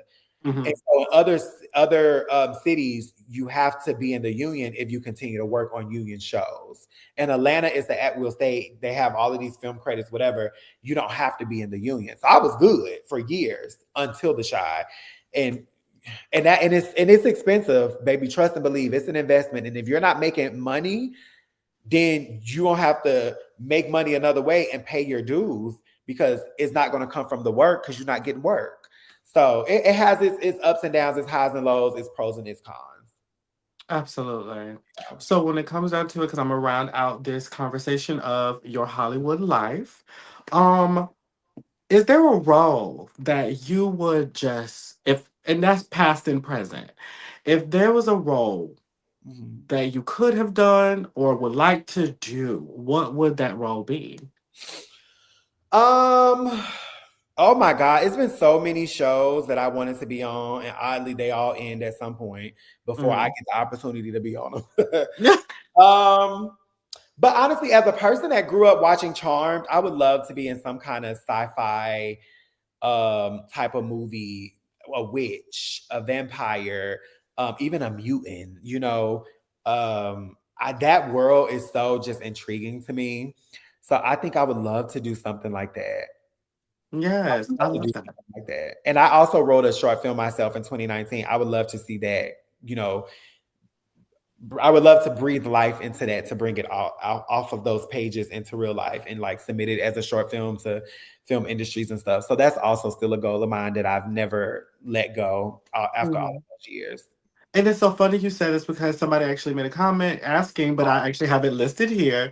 If there was something else that you could do out of acting, what else would that be? And you just said that you wrote your first script. I Mhm. had no idea that you wrote anything. Like you were into writing. I didn't know that. I didn't know that you was even into creating your own film and TV. I wasn't. That's the thing. I really Okay. wasn't. What happened was I was on my story. Shout out to Instagram. I have thoughts because I've been having thoughts for a long time. Yeah. But I was just talking about dating. I was talking Yeah. about dating and how it's just blah and the things that we go through. And somebody commented and said, "You should take this and make it into a script." And I said, my direct response was like, I'm an actress. I don't write. Yeah. Like, no, I was like, they was like, I understand, but I really feel like you should write. And so I said, okay, we met and I just started writing. And I was like, oh my God. And I ended up coming up with my short film for my story. It's called Best Thing I Never Had. I won't give you the plot because I give you the plot. I give away the whole story. Okay. Yeah. But it was essentially about a black trans woman dating a black cisgender heterosexual man and their life together. But was it real or was it fake? That's all I'll say. I love it. I love it. Well, you need to do it first off because firmly believe that like you're not supposed to just live this life and just have one passion. I think if there's Yeah. some things that you really love to do or found love in doing it, do it. And I Yeah. would love to see you in that space, considering that you've also been in the acting world for as long as you have. I think some of those are the best people who can be in the production space, from directing to being a showrunner to being an overall writer and producer. Like, you would be perfect for it.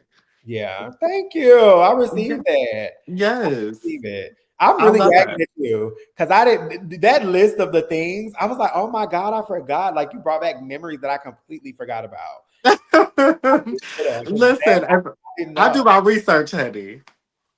I gotta pull up your I, resume. Of course, of course. But no, I see for you like in so many different realms because I'm gonna tell you what I see for you as far as like a TV role. So first off, I'm also trying to get into my like scripted roles and things of that nature because I've actually created a scripted series that I oh, plan on producing soon. And in this series, kind of similar to a degree, is like, this woman of trans experience falls in love with a cisgender hetero man, and it's kind of giving you Romeo and Juliet meets Power Book Two. oh, okay. Yes, I it's a love Power vibe. Book too. That's my favorite Yes, one. That's my I favorite. love Book Two. Yeah. Yes, and so book two really inspired me to write it because that was one of my favorite things, like the family dynamic, the Mhm. overall like storytelling of these younger figures in this situation and how to navigate through it. I thought it was very interesting, and so I kind of wanted to emulate something similar, but tell it from a trans experience. Mhm. Because I feel like there's a lot of stories that are being told that a lot of us actually are involved in real life, Yeah. but we don't ever be involved in the storytelling of it. Yeah. Like we're either just a quick little hey girl, oh my god girl, or so we're supposed to be a Right. key, but we're not really in these more serious, intimate roles. And I think that that's unfortunate. But if they don't give it to us, I firmly believe that we can make it for ourselves. And that's why I said I really want you to just really focus on that, because I feel like that is your next layer of life, is producing for the boys and girls who may not get the opportunity. Yeah, and I think what I will say, so what I will put out there is, a collaborator. People, it's one thing to be the producer, the creator of the script, and do the casting and all of that, but it's another to have people that operate the cameras and that can help you bring it to life. And Yeah. that's where my short film fell short, because the person that was supposed to film it decided they didn't want to film it after I Yeah. had after going through a year of work. It was like, what? And so that was very discouraging for me. And so that's why I ended up putting it back on the shelf. Mm, Yeah. I get that. I completely understand. Well, I just want you to take the time, revisit it. The time will come. You'll know when the time comes, because again, even you bringing it up here, like I had no idea of that. And so when it comes down to it, it's, you just never know. Like the right person may hear you say this and be like, Tony, let's Hit me go. up. Yes. Other Because Tony, that's my Instagram. okay. Listen, because anytime you want me to help, I would love to. I love content. And I'm like you said, Yeah. collaboration is a big thing too. I'm a Mhm. huge collaborator. I want to support everybody, not even just in our community, but just transcending that. Because, like, baby, if we ain't working with each other, then what are we doing? Like, we're missing opportunity because there is no camaraderie anymore. Mhm.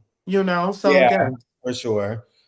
I I'm love excited that. though. We'll see what happens. Yes. What happens. So, final question. As a Black trans actress from ballroom culture, what does it feel like to walk onto these mainstream television sets knowing younger girls may finally see themselves through you? Mhm. Um, Now that's a lot of pressure. You know why? Sometimes I have to remember, like, Tony, it's not about you, it's about the character. Yeah, Um, and you just have to show up and be present, because there will be somebody that's watching this that you will be a representation for. And so I appreciate the responsibility, while also acknowledging that it can be a little heavy sometimes, because you have to step outside of you and just bring that character to life. absolutely. Yeah. 100%. And Carl actually said something that I want to acknowledge. How did you feel about the movie? Oh my God. I've watched it like a few times. It was on Tubi. It was basically about trans girls who's in the culture of finding men and things like that. Running up a check. Oh, I I know what you're forgot what talking. is it It was a called. documentary. No, it wasn't a documentary. Oh, It was a movie. It was a three movie oh, situation. I know what you're talking. I hated it. You did. Yeah, I didn't watch it. I watched that first one and it was done. Yeah, how did you feel about that? Because the moment I turned it on and I was like, "Oh my God, this would be a great movie," but then realized that they had cisgender women playing it. Those situations like that, what does that make you feel like? I feel like the issue for me was it was less about it being it was a couple things. Yeah, It was secret society.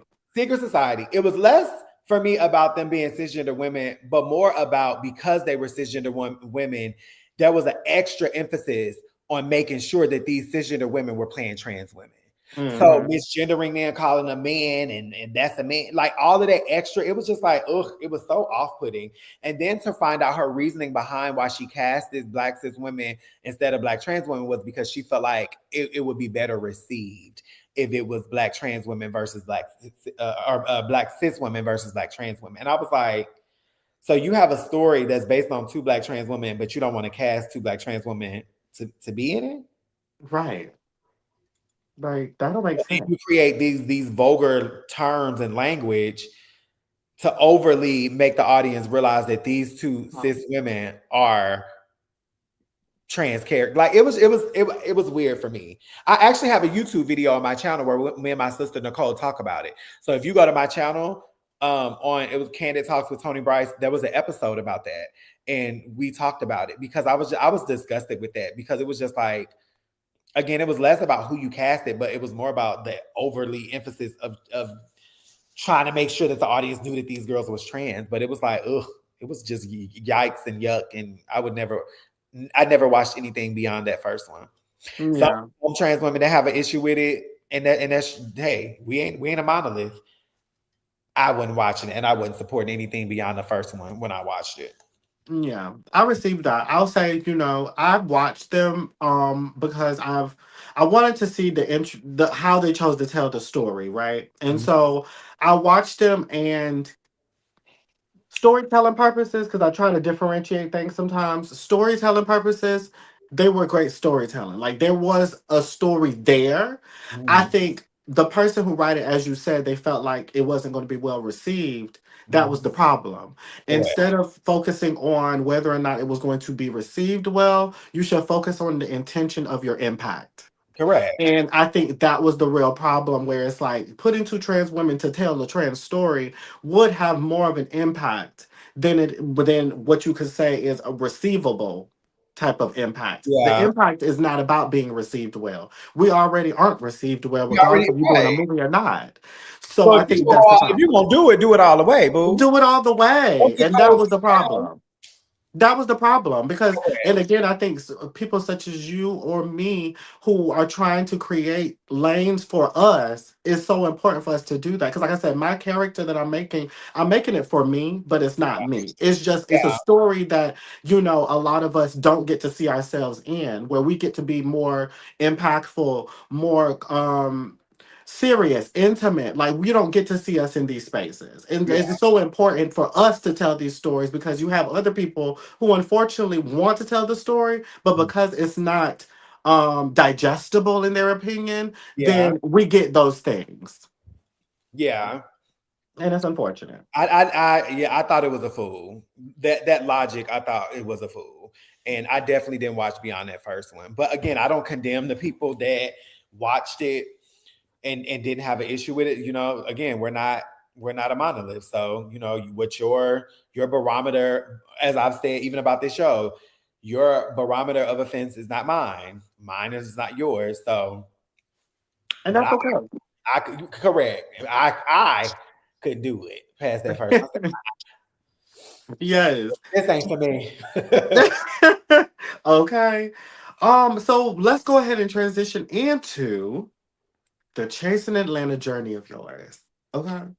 So I just want to prepare the people. My thoughts and opinions and views are mine, and nobody's going to change it. Simple. And to my cast members, if you have a problem with anything I say tonight, we'll talk about it tomorrow. Amen. Love y'all Amen. down. Amen. So before we get into season 7, let's talk about season 6. Season 6 was definitely controversial and crazy all in itself. Correct. That cast was filled with a lot of powerhouses. We had Oliver, Troy, Dominique, Willa, Drew. Like it was a lot of boys and girls who was in the mix We were that born. we were born. Like baby, it was a lot. Like, so what did it feel like coming into, because you talked about it again, talked about it before, but what did you feel like coming into this group that was already kind of like established, created, they already had their issues? How did you feel coming into it? So I was nervous, but I was excited because I watched the show and I was Mhm. like, oh my God. Like when I remember when Dominique and Kendra got into it, right? On both sides of me, I was like, I was getting my life. I was Yeah. like, just like watching the show, but in real life. Yeah. Um, I genuinely filming the show, I genuinely had a great time. It wasn't until watching it back where I was like, bitch, what I'm giving is just not being received because they were just so invested into the drama. And just to remind the people, I gave again ballroom community advocacy, I gave chosen family, I gave surgeries. I was on camera with no fucking wig and no lashes on when I had got my alarplasty revision. Like I did that on camera. Okay. Mhm. Um, and then of course being a part of group scenes and all of that. Like I really thought that I was doing my big one. And I'll never forget. And Dario said to me, film this show like it's all about you. And Mhm. and just film it like it's about you. And when Dario told me the baby, I ran with it. I ran with it because I thought I was doing a great job. But when it read back, it didn't translate well. And it made me feel like, damn, these people don't value like real life. I think they Yeah. just value the drama. And then we get to this season where there's drama that they don't value. And I'm like, whoa, that's interesting. Who would have thought? And like I said at the ring, it felt like a season full of it felt like if this was RuPaul's Drag Race, this was All Stars. And then y'all have two people come in that haven't even been on the show. So what we doing on All Stars? Yeah. So that's my best comparison that I can compare to. But what I would say is, again, and Dario was great, made me feel safe. Jamar was great, made me feel comfortable, all of the things. It was never production. It was never none of that. It was just really the reception of the fans. It just didn't translate well. And I was like, I know I gave something, damn. Yeah. Yeah. Do you feel like it was not only just the reception of the fans, but because of the standing dynamic of the group, it really did overshadow you and Tonka's entrances? I absolutely. I remember on my after show, because King Kane was, he was pressing this thing with Dominique and Troy. And I was like, I literally remember in my after show saying, can we not have another episode of this conversation? Like, can we be done with this shit already? Like, I am tired of talking about this shit. Can we be done? Like, let's get on to the next story. And so yes, like it was a bunch of all of that where I'm just like, and that's why and I remember leaving that season like, okay, Tony, if you could do this all over again, what would you do differently? And I feel like the best thing that I could have done, not the best, but the main thing that I feel like maybe I could have done differently was just been more active with the group. Mm-hmm. And so that's why with this season, I tried my best to be as active with the group, along with giving my own stuff, but being active with the group, which I only missed 3 big group scenes. Two had the big drama, and the third big group scene was Tremel's listening party, because that happened the same weekend as the game night. So it was like that for me was, and I was in New York at the Latex Ball receiving an award. So that that is why I missed it. But that was the main thing that I said I would do differently. And so I felt like I did better, absolutely. But if I, go back to season 8, depending on how all of this shit ends, I'll try my best to even be more involved. Hell, bitch, y'all ain't gonna be able to film a scene without me in it. Now what? So, you know what I mean? I don't know. That was the main thing. That was my big takeaway. Okay, be more active with the group. You gave personal story. You gave wonderful things. You gave great representation. But just be more active with the group. Be more of a voice. Be more of a presence. Absolutely. So transitioning into season 7, you end up becoming the person. You and Dominique basically came the duo to usher in the boys and girls, right? And when you usher in these new girls, how did you feel like, as far as, interacting with them, getting to know these people? Did you feel like you were more well received than when you came in season 6? I think so, because I think they were all new. So they were me. This is their freshman year. This is my sophomore year, right? So if they watch the show, they know that this is my sophomore year. So they're going to come in already knowing who I am and having maybe somewhat of an idea of what kind of person I am, So it was less, I mean, I guess it could have went both ways. It could have been them kind of figuring out, what I was going to give, what I was. And then it was also me giving like, girl, what kind of personalities am I about to walk into this season? Like, is it going to give some recycled personalities? Are people going to come in trying to be the next this or next that? Or are they just going to be authentically themselves? And I really feel like everybody was authentically themselves. And so, the Fab event, where we all for the first time met up, I thought everybody's energy was good. And then we sat down in the room and we had our little banter. I said, okay, all right, okay. The girls just getting warmed up, they get warmed up. But I thought it was cool. I thoroughly enjoyed filming this whole season. Absolutely. My issue didn't come into watching it back and with the fans and how they're receiving this season. That's where the issue in the comes in for me. Mm-hmm. Otherwise, 100%. it was a great season. It was a fucking phenomenal fab season. And I even thought I did great at the reunion, like with You my did. sections and when I needed to chime in or say whatever I needed to say. I felt like I had a great performance at the reunion too. So I'm just like, yeah. Yeah. So we're going into season 7. Let's talk about the cast. So, in I want you to describe each person that I name with Okay. one word.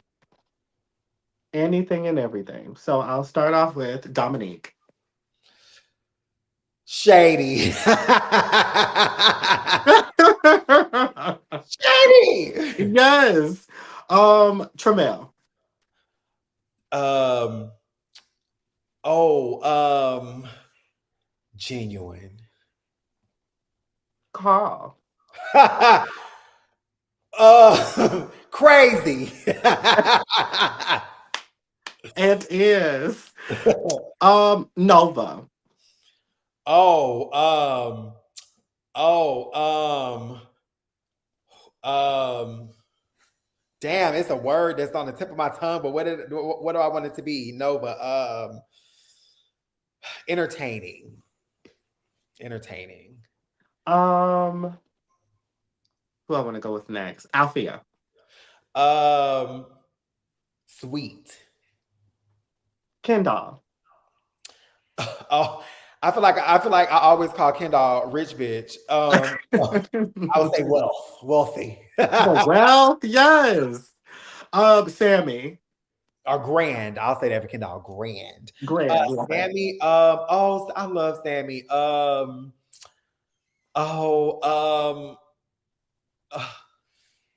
Um. Loving. I love it. Yes. I love that. Noel. Oh my god. Oh Jesus. Noel. Um. Comedian. So, as a whole of the cast in general, what's one word that you would describe this cast as a whole? Chaotic. Absolutely. Chaotic. Absolutely. So let's unpack the things of the things, right? Because I don't want to fluff it up too much. I want us to get to the meat and potatoes of season 7 and also your role in season 7 and how you feel about some of the biggest conversations in season 7. Because, a lot of people had a lot of questions, comments, and concerns in reference to you as far as you should have said certain things or why didn't Tony involve herself in this. So I want this as a perfect opportunity for you to say your one twos. Oh, I'm so sorry. I meant lost cue. I'm sorry. Quitting. I'm Uh, sorry. That was not me being shady, y'all. I'm so sorry. um. It's 30 people on this cast, Jesus. Oh my God. Let me see.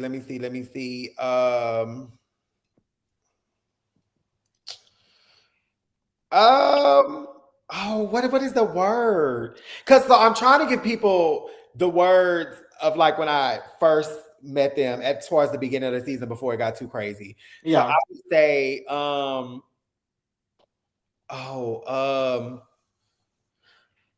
what would be like a term like on his shit? Um, Punctual. No, not punctual. Oh, not fuck. No. No, no, no. No. But I cannot. business. I'll say business. Yes. Yeah. He's definitely on I his don't know shit. if that makes it, but yeah. Yeah. I don't know if that makes So yeah, so going into everything, let's talk about some of the biggest parts of this season, right? So you didn't really have any like conflict per se until the beginning where you and Nova had y'all disconnect, right? yeah. And the disconnect was Nova basically said that you invited her to this ball. Mhm. And your interpretation and your reality is very different from hers, which that was addressed. Take us through that moment where when you came out of the ball and everybody was telling you Nova was pissed. She's also, I don't do this. This is what I don't do. Like, just tell us how you felt. So here's the thing. Nova was correct in when I first met her at our family game night up until Q's event, we had not spoken. She was Yeah. absolutely correct. But from the night of Q's game or not Q's event up till the ball, we had been talking. We have been having conversations and all of the things. And so I was like confused. That's why I was like, girl, are y'all like, is this real? Like me and her have been having real conversations, like texting and everything. And so that's why I was like really thrown off. I was like, what has happened? I'm confused. Like what? Yeah. So I was genuinely confused. And to the point to literally after I went back into the ball and I collected my $1,000 and made history again. I sent her a voice memo, like a 2, maybe almost 3-minute voice memo. Like, girl, what's going on? Da, da, da, da, da. And that's when she sent me back the message. She was like, oh, I knew I wasn't supposed to walk, et cetera, et cetera. But what Nova says at the end, so now since, we're done, I guess I can give the tea. I mean, we're not done, but we're almost done. I can give the tea because this is at the beginning of the season. Matthew had sent out a text one day saying that, oh, y'all have been doing so good, but like, let's not forget this is a reality show. We need you to wrap it up. Now, this was in April 29th to be exact. The ball was around Mother's Day weekend in April or May. So maybe that second weekend, depending on the date. So I was like, maybe that's what encouraged her to, lean into that moment a little bit. Yeah. Just because she wanted to like, okay, y'all want us to spice it up. Let me spice it up. We 2 trans girls. Let me spice it up with the other trans girl on the cast. Yeah. And so when she texted me and she said that, I said, okay. What I understood in that moment about Nova is going to do what's best for the show. And I'm not mad about that because I don't want to be watching a snooze fest either, right? So if that means you might have to throw some lighthearted shade or you might have to, throw a little monkey wrench in there, then okay, I get it. Mm-hmm. Cool. I'm cool with that. So from that point on, I understood again that Nova is going to do what's best for the show because part of reality is entertaining these people so they can continue to watch. If your ratings ain't high, baby, they're going to cancel your show. Yeah. It's just the facts of it all. So I understood that about Nova. And that's why probably my word for her is entertaining because she was going to make sure that she was going to help to try to aid some entertainment along the way. And that's what I understood. So I genuinely was confused because we had been talking after that. But I understood after she sent me that text and what she said at the end. She was like, this is a reality show, but it ain't nothing personal. Da, da, da. I'm like, got it. Cool. Mm-hmm. Yeah, it was after that I was cool. I wasn't going to drag it on and make it a big thing bigger than it was because I got it. I understood it. Maybe I could have if I wanted to, for the sake of entertainment. But I was like, it's not worth it. It was very light. It wasn't anything crazy. And her even saying, the T word, like as I said last night, another trans woman call another trans woman trainee, as I like to say, is not a slur. As Black people, we use the N word. A lot of times it's all about the intent behind what you're saying. Did she mean it in a a little shady way? Sure, but I'm not mad about it. Yeah, I wasn't mad about it. And I think that you handled it with a lot of grace in the terms of nipping it in the bud, because you sat down with her, let her know like, hey, there's clearly a misunderstanding here, and you just nipped it in the bud and just kept it pushing after that. And I think that was a testament to how you choose to maneuver in a lot of things and spaces as far as conflict is concerned. But then also it was a testament to you being a vet, because a vet just knows the assignment and understands like, hey, if what you're doing is saying is for you to have your little moment on television, by all means, especially if it's like a level of, it ain't too deep. It ain't that big of a deal. Yeah. So I respect it. Yeah. And I think that was what it was too. Because when y'all had y'all moment, I kind of like keyed a little bit. I was like, like I live for this. It was the part where I say Nova is reaching for the stars. Yes. Because Nova said, baby, I'm going to make it make sense. That child had bent over and showed me his ass. And I said, oh my God. Yes, it's such a key. I swear it was really such a key. It was like Nova was very much like, okay, well, there's only very few girls up here. If I'm going to argue with any girl or anybody, I'm going to argue with another girl. So I kind of liked y'all interaction. It was funny. It was a key. No, so moving forward, like after that situation, you then kind of went into the space of being more of the mediator of the group because even after y'all, there were so many little small conflicts that started to pop up. So let's get into, Ken versus Carl and Tramiel, Q versus Tramiel, now Dominique versus Q. Like there were so many things that started to compile up, right? Even before Dominique versus Q came about, there was the lemon squeeze. So in the lemon squeeze, you again played a huge mediator in that situation. So I'm gonna jump into the lemon squeeze, but I'm Oh, also you can backing up. leave. Yeah. But no, I'm gonna jump into the lemon squeeze, but then I'm gonna go back into obviously you wasn't present for Q's game night, right? So I noticed in the lemon squeeze, you were very much trying to allow people the opportunity and space to have their conversation, express their feelings and thoughts, and you interject when necessary to make sure at least the communication is connecting, right? Was there any point in the lemon squeeze where you felt as though there wasn't a moment where people were trying to hear you, where you felt like you really had this opportunity, like, okay, I can nail this nip this in the bud, nail it to the cross, and we could be done with this, but y'all got to hear me. Was there a moment in that moment, in that situation, where you feel like that happened? Yeah, and I think it captured that moment where I stood up and say, if we not gonna sit up here and listen to each other, ain't nobody got time for this. Or something Mm-hmm. along that way. Because we had set some ground rules, and one of the things that I wanted to center us in for that lemon squeeze was I want everybody to listen to understand. Yeah. Listen to understand. Listen to understand. And if you don't have the lemon, don't talk. And we did good. We did good. We started off good. Noel and Tramiel, Noel and Nova, me and Q.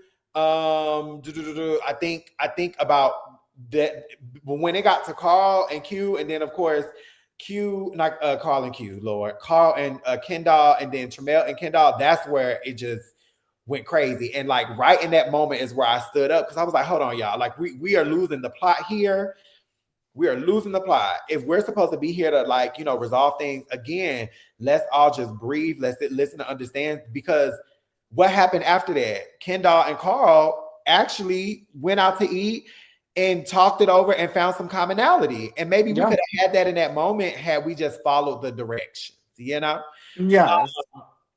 And so that would have been the part in the lemon squeeze where I was like, okay, this is going another way. This is going another way.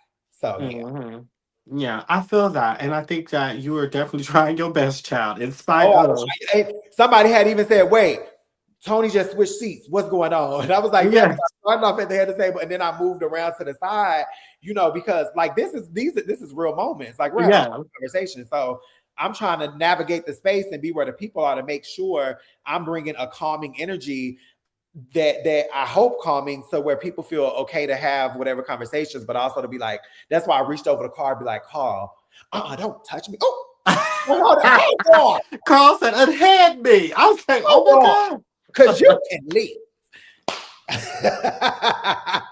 And I love Carl. I really do. I was bragging that that moment just organically happened like that because I was like, oh my God. And we talked literally immediately after, and it was no big deal. But yeah, that was the part where I was just like, oh y'all, we lose it, honey. Let's get back. We started off strong and great.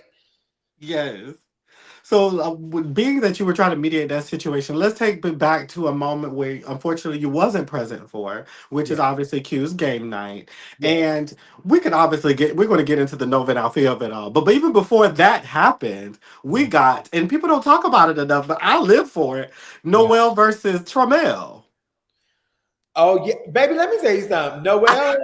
And first, I don't know all of the details of like the in and outs of why they were beefing from jump. I just knew, a lot of it had to do with age. Yeah. And I'll never forget when we were at, I want to say it was Dominique's wig party, and he was saying he was saying something. He was like, "How old are you? How old are you?" And then somebody said 30. And Noel was like, "Damn." I said, "Well, damn, what are you, a teenager?" Because I'm like, why you, what's your problem? This thing with everybody age. And then they ask, "Well, how old are you?" "I'm 29. "Oh, girl, you're trying it." So I don't remember it. I don't remember if it was more than the age talk or if it was something deeper. I really don't remember because some of that stuff for me was slightly hard to follow. So I really don't know if I'm Hmm. honest. Yeah, I felt like it Was was it such a that or was it cute. more? Huh? Was it that or was it more? I don't remember. I love y'all. Yeah.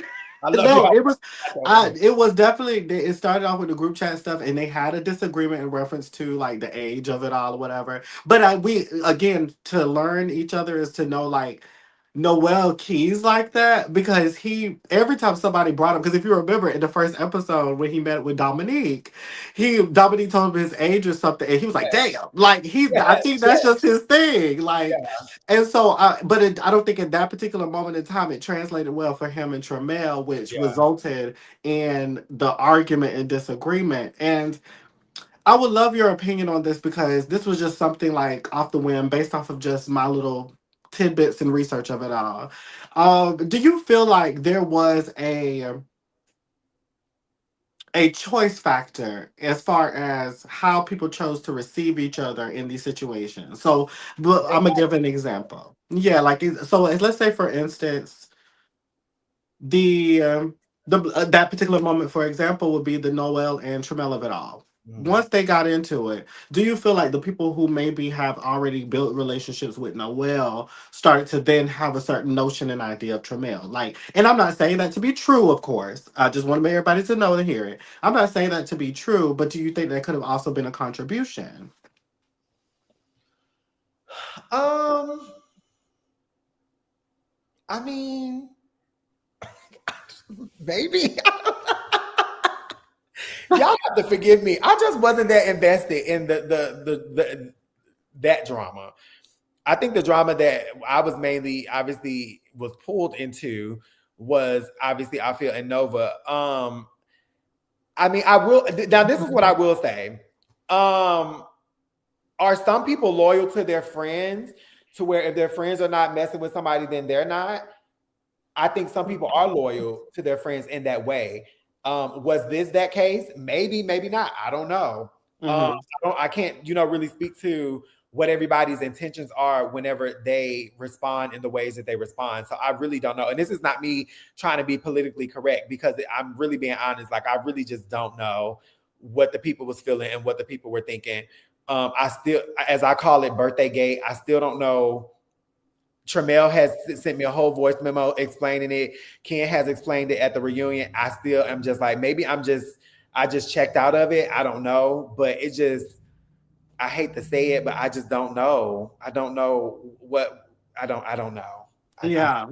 I'm so sorry. Yeah, I don't know. No, you're good. I think it's just a question I wanted to throw out there because there were a lot of commenters who felt as though they, the elites, had created a hive mentality. And I Mhm. wanted this opportunity because obviously we had our conversation with Yeah. Q where I was asking him about, like, what was the thing about Tremel or when you had your issue with Car. I wanted him to really try to explain it in a way where it made sense for everyone to know and understand. So I Mhm. wanted your opinion on it, considering that you're involved in the group and you're an outsider in the sense of like you're cool with everybody. So it's Mhm. like maybe there could be something there that maybe some other people just are not seeing. You know what I'm saying? And Yeah. so that's where I wanted you to ask you about it because it even goes into leading into the Alfea Nova of it all. When that situation happened, Mhm. when you got the story as well as also seeing what happened, what was your first thoughts? So it was I was in New York, so I was enjoying my best life. And I just remember looking down at my phone and I was like, baby, they are really in that group talking. And so I just remember seeing that notification come across my phone that what I feel wrote. And it was essentially her saying, we're all grown, nobody has to choose a side. But regardless of all of that, I'm still on his ass. And I was like, screenshot. because girl, what's going on? And so I had got some rumblings that some had took place at the game night. Like, girl, you know how I be when you get the tea. It ain't the full tea, but it's like, girl, blah, blah, blah. And that's why when I sat down with Q, because it was his game night, I wanted that clarification. Like, what happened? Was this rooted out of transphobia? Was it not? Were the girls windmilling? Because again, like I had said in that scene, I had always experienced Althea to be sweet, as I gave her earlier. She was always just been sweet and just warm and loving, and always giving me compliments, all the things. She's just always been, that acknowledging me as a woman, all of the things. So I was just like, I wonder what happened. Like, why was that choice made? And so of course nobody ever really gives the full examples of what took place. I had to watch the show back to really see for the first time everything that transpired with the Carisha game and the questions and how the whole gay for pay stuff came out. Because I didn't know when it was talked about at the ball. I was getting ready for the ball. When it came out, I was in New York, so I wasn't present to know this information from jump, because I wanted an initial conversation, but then two, I wasn't there to see how it all went down. So I really learned how it fully went down by watching the show. Because when people are recapping, because it's so much that went on, they're not giving you the full tea anyway. They're only just giving you little moments or segments of it based on what they remember. Yeah, absolutely. So when you do get the tease of it all, and now you're obviously around the boys and girls, you're hearing everybody's side on everything. Let's lead into the obviously the email that came out, right? What was your thoughts and feelings about the email? Because there were things that was in the email that, came off as, her feelings, her thoughts or whatever, but then other things came off as like not exactly the factual situation. When you read the email, what was your first thoughts? And then what led once you got to speak to her, which was when was it? I think it was this when you sat down at Sammy's house. Mm-hmm. What was the thoughts going into that after that email, and then to have that conversation with her? Well, I never read the email. Mhm. So I never knew what it said. I knew that the email was sent. I shouldn't say that I never read the email. I don't think I read it in its totality.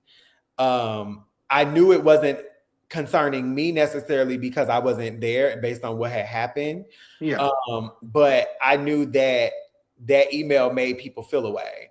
And I was just like, well, damn, like what happened at this night that has become such a traumatic event for everybody? And so the thing about with Althea though, and like I told her that night, people had been saying like the whole girl thing that came up earlier in the season, where people didn't like that she was saying girl. And I was like, well, I never noticed it and I never felt a way about it. And I was like, do I do that? Like, as a woman who is trans, but as a woman, do I be like girl this, girl that?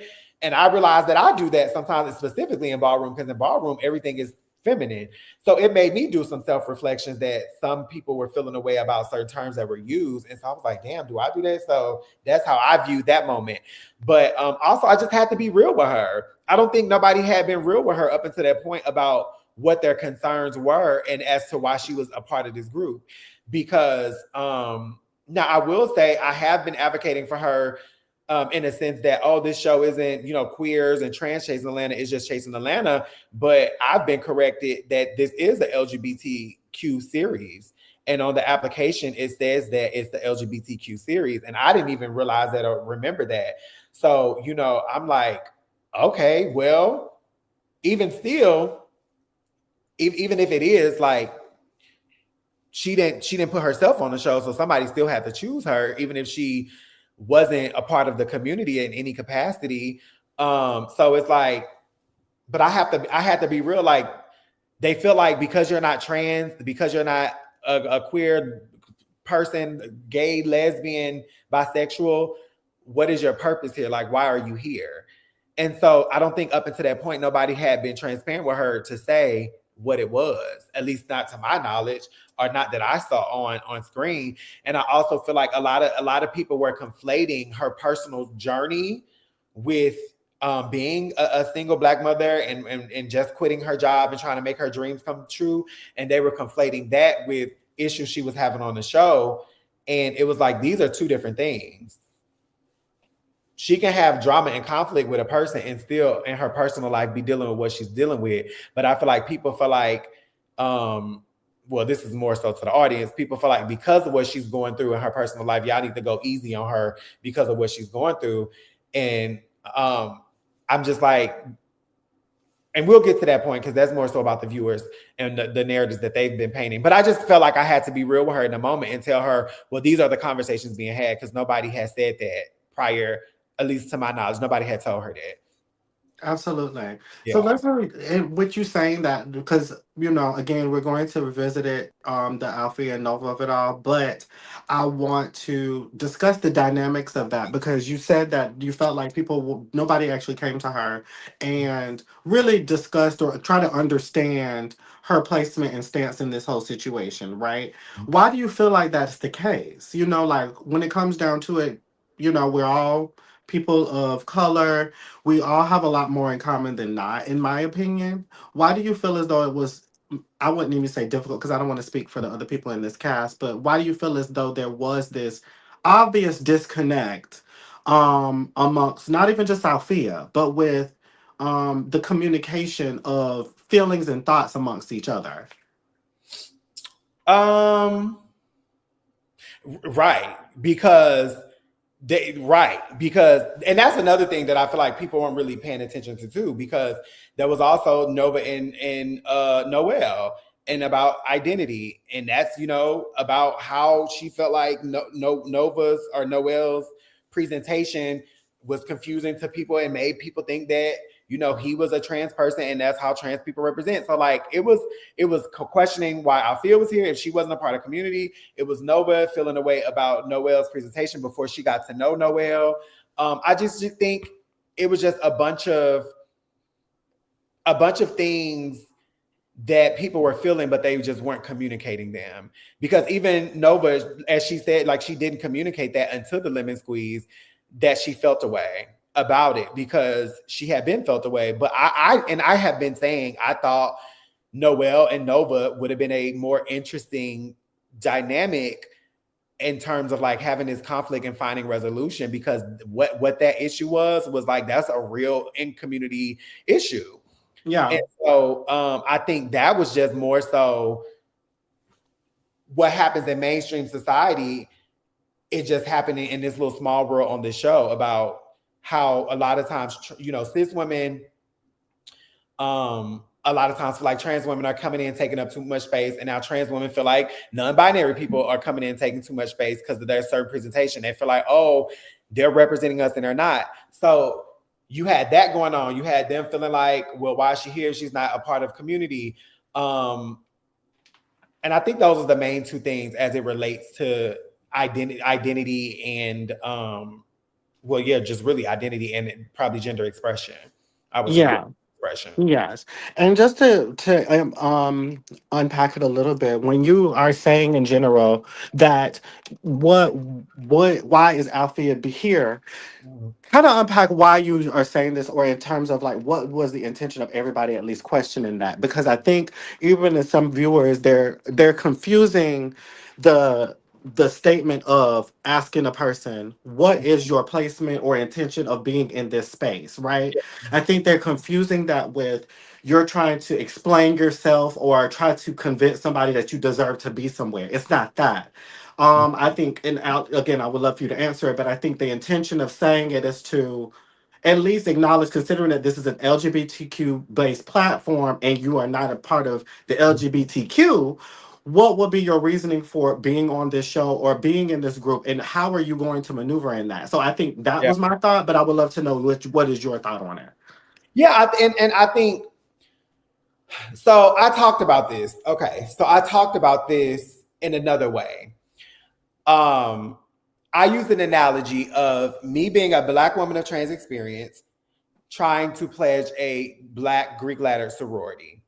We know that these Black Greek ladder sororities are made up of predominantly and sometimes exclusively, Black cisgender women, right? Mm-hmm. But here goes me, a woman, none the least, trying to be a part of this space and trying to, be like all of them. I'm going to the meetings, I'm giving my donations, I'm doing my community service, I'm showing up, I'm going to Founders Day events, I'm going to the informationals, I'm doing everything that everybody else is doing. But they tell me, no, we're not ready for you. We're not ready for a trans person to be in our organization. But I'm doing everything. And so I look at that in the same way as where these group of LGBT people are like, well, this is a LGBT space. And then we have somebody here that doesn't identify within any of the rainbow mafia, if you will. So what is your intention on being here? And so I think, like I have been saying, I do feel like your chase doesn't have to depend on what your gender or sexuality is. Absolutely not. However, I think that's probably more the concern wasn't about the chase. It was, well, the chase is what brings us here, but what qualifies us to be here more so is that this is the LGBT space. And if you're not, why are you here? And I feel like that's what the intention was behind it. And, hopefully one day production will, be able to explain the choice in terms of why they chose to pick her, even though she wasn't a part of community, because she didn't bring herself here. She had to be chosen. And I know when Dominique asked her that question, like, what was her relationship to the community, and she was saying, there's a difference between being in proximity to queer people and then having relationships with community, which I 100% agree with. And she talked about being, friends with Jamar and Dario, Tramiel, and Carl. And so I'm like, and I think we'll probably talk about this tomorrow, but I have been hearing that she had never met Dario until the casting call, or not casting call, the audition. And so maybe she means that they develop a friendship after that, but I don't know. Like, it's all of this is just so confusing in terms of like the reasoning behind and the intention behind stuff. All in all, she didn't bring herself, she brought herself to it, or however she got to it, but she didn't force nobody's hand and say, pick me. Like, somebody still had to choose her at the end of the day. Exactly. So that's why she's here. And I feel like that question could have been more so, if that was the concern, then I would have been like, hey y'all, what was the intention in this decision? Yeah. What was the intention in this decision? Instead of, solely putting that responsibility on her, for her to figure out why she was there. Because for all intents and purposes, she could have said, well, I'm a singer and I want to be on this platform so people can, see my talent. It could have had nothing to do with LGBT anything. That could have been her sole reason. And that would have been enough for a lot of people because it's chasing Atlanta. But for these people that are chasing but are LGBT, it's like, but you're not LGBT, so. So and that's what the confusing part is. And I just feel like everybody has to start having honest conversations. And some of the things that is known behind the scenes have to come forward for a lot of this to make sense. Otherwise, people are going to continue to run with the narratives that they're running with. And I don't think that is fair to the cast. And it's not fair to her either. At the same time, on that particular thing, on that particular conversation about why is she here. Yeah.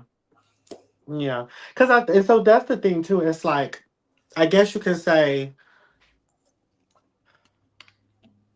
unfortunately, how the world goes is when you stick out like a sore thumb, because that's literally how we are in regular day life.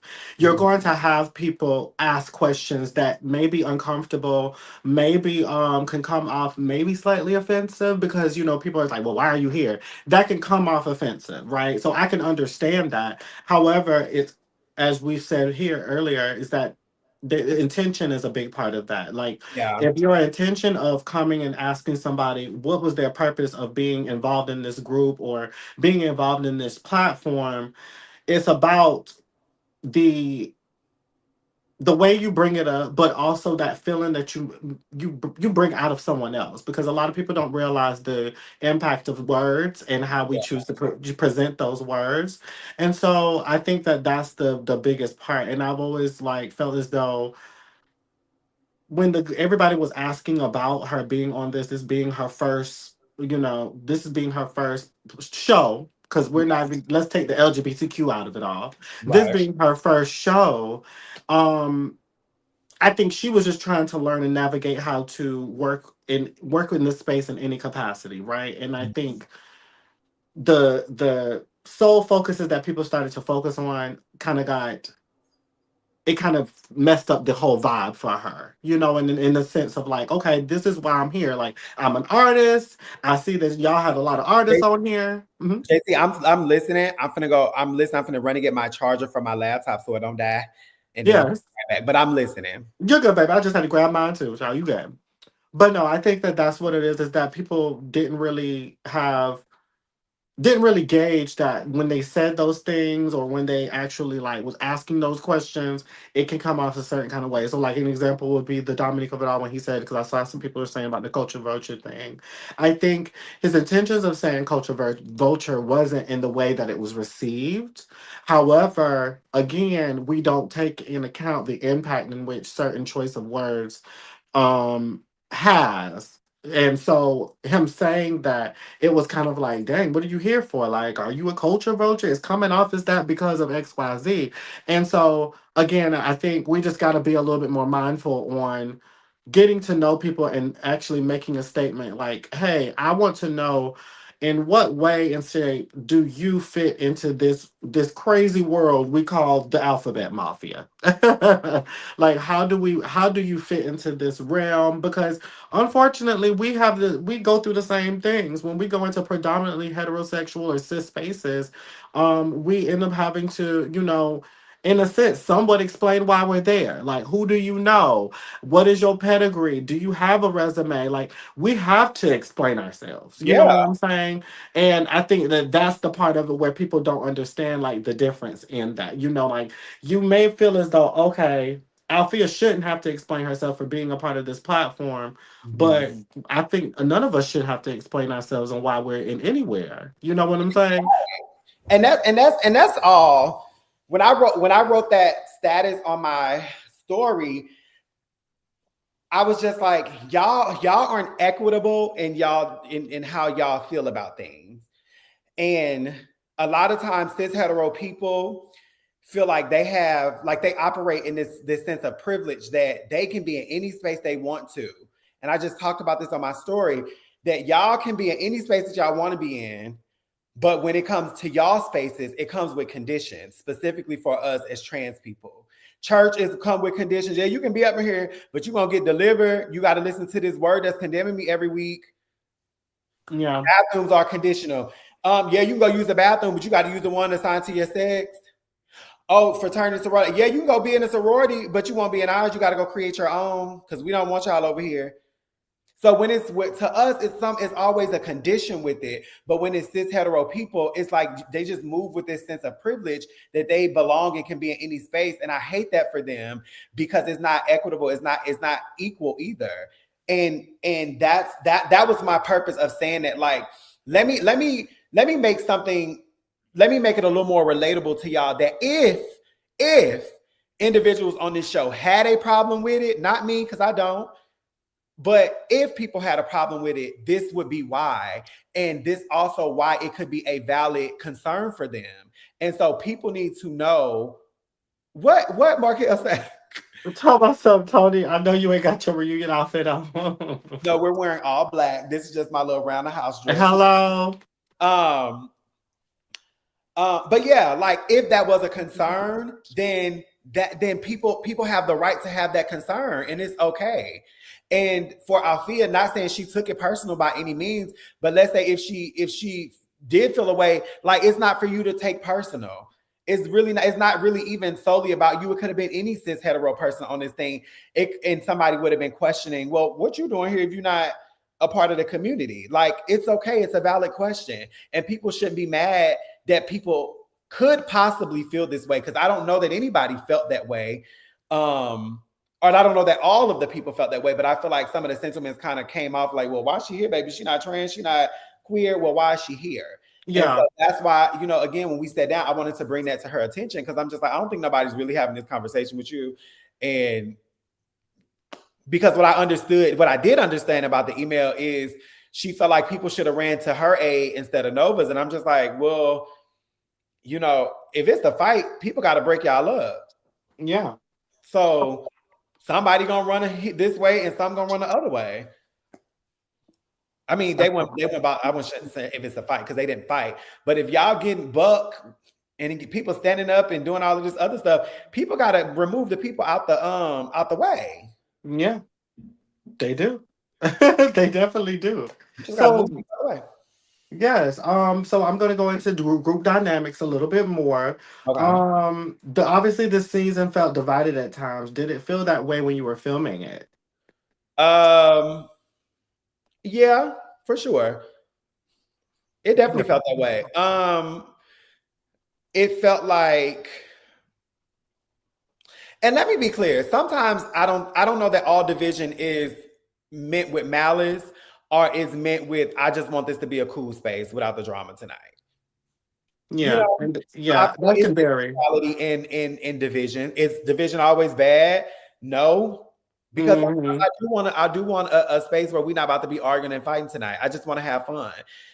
But I will say, whether it's with good or bad intention, it still felt like some division was going on. Absolutely. Yeah, absolutely. 100%. Who would you say would you define as the most misunderstood this season? Oh, that's a great question.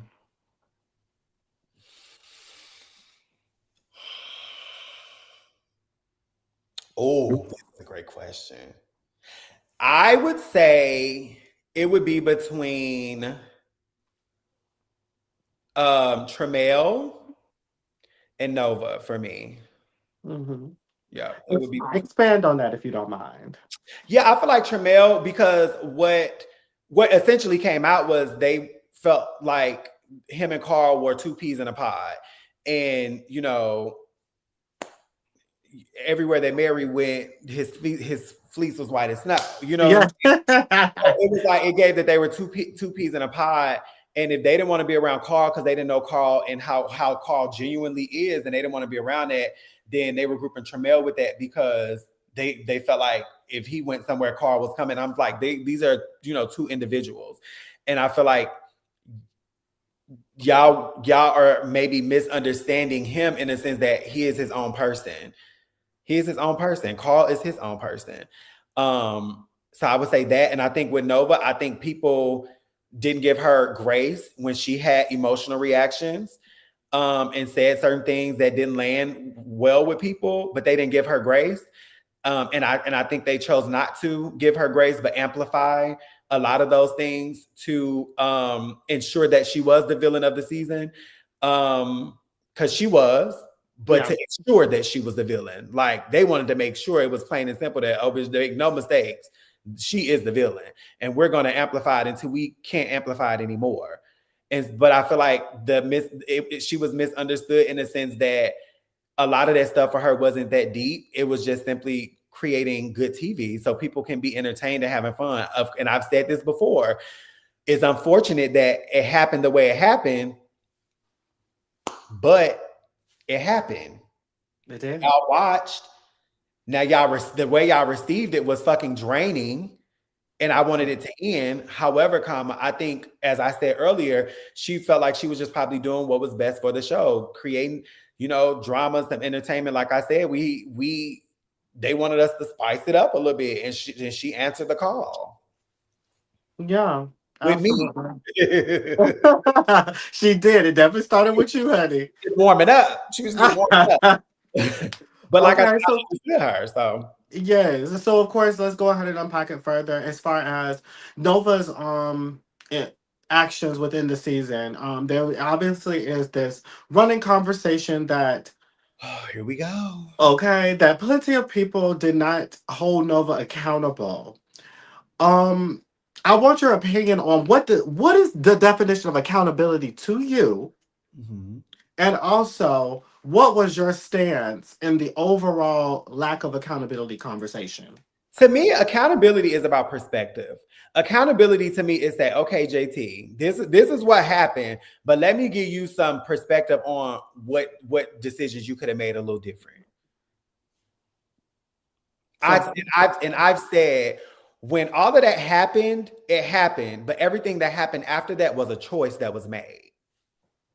It was a choice that was made. Whether it was out of emotion, whether it was out of logic, whether it was out of whatever, it was still a choice that was made. Now, as far as accountability, my thing is, and this is how I feel.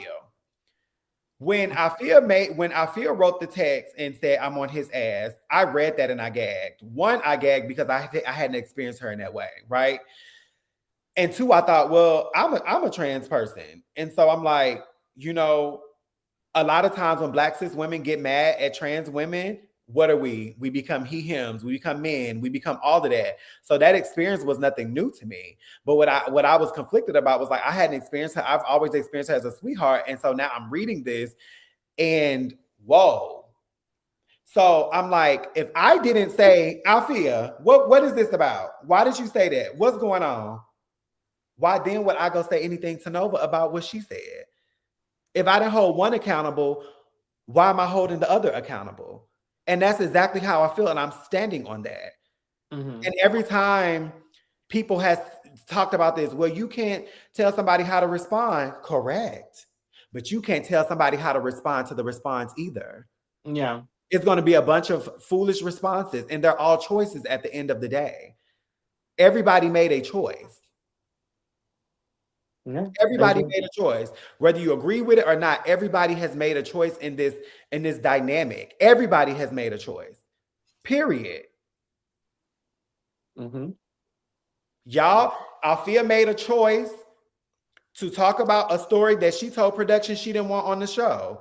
She made a choice to say, I'm going to talk about it in this setting where the cameras are down, but the audio is still on, which I don't know if they realize that or not, but she made a choice to still tell her story to them. And Nova made a choice to bring that story back to life. There was also a choice that could have been made in a moment where it was, okay, wait, when Nova, and this is the accountability part about perspective, right? So I'm gonna offer perspective. When Nova came out and said that, because y'all made some comments last night about, well, maybe Althea didn't like put a disclaimer and say, hey, y'all, don't talk about this. I'm just sharing this with y'all, but please don't ever bring this up. Maybe she didn't say that or whatever. Okay, cool. But when it was brought up at that family night, I was like,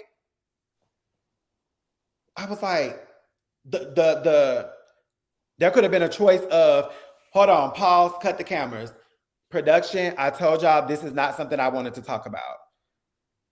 And that could have been scratched, and we could have they could have carried on through the night, and something else would have popped off. I'm sure they could have kept with Noel and Tramiel, or whatever the case may be. But there was also a choice in saying, you know what, my baby daddy is gay for pay.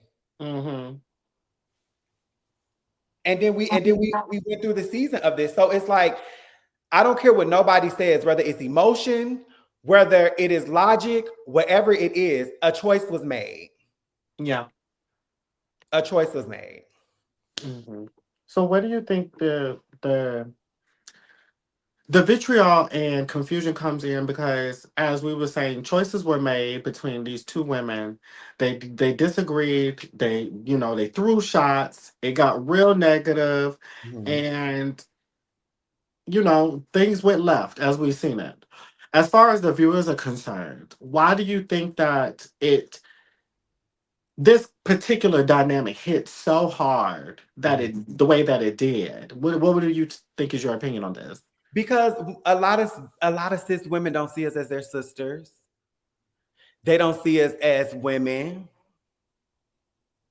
They don't see us as equal, not in maybe assignment, a sex assigned at birth, but they don't see us equal in terms of these very common experiences that we have as women in America, in this country. Mm-hmm. It's just what it boils down to. And I've been saying this, when I see Black cis women, I see myself in them. I see myself in my mama. I see myself in my aunties and my grandmother. But do they see themselves in me? Do they see themselves in me? And that is my question for a lot of Black cis women. Do y'all see yourselves in us? Because at the end of the day,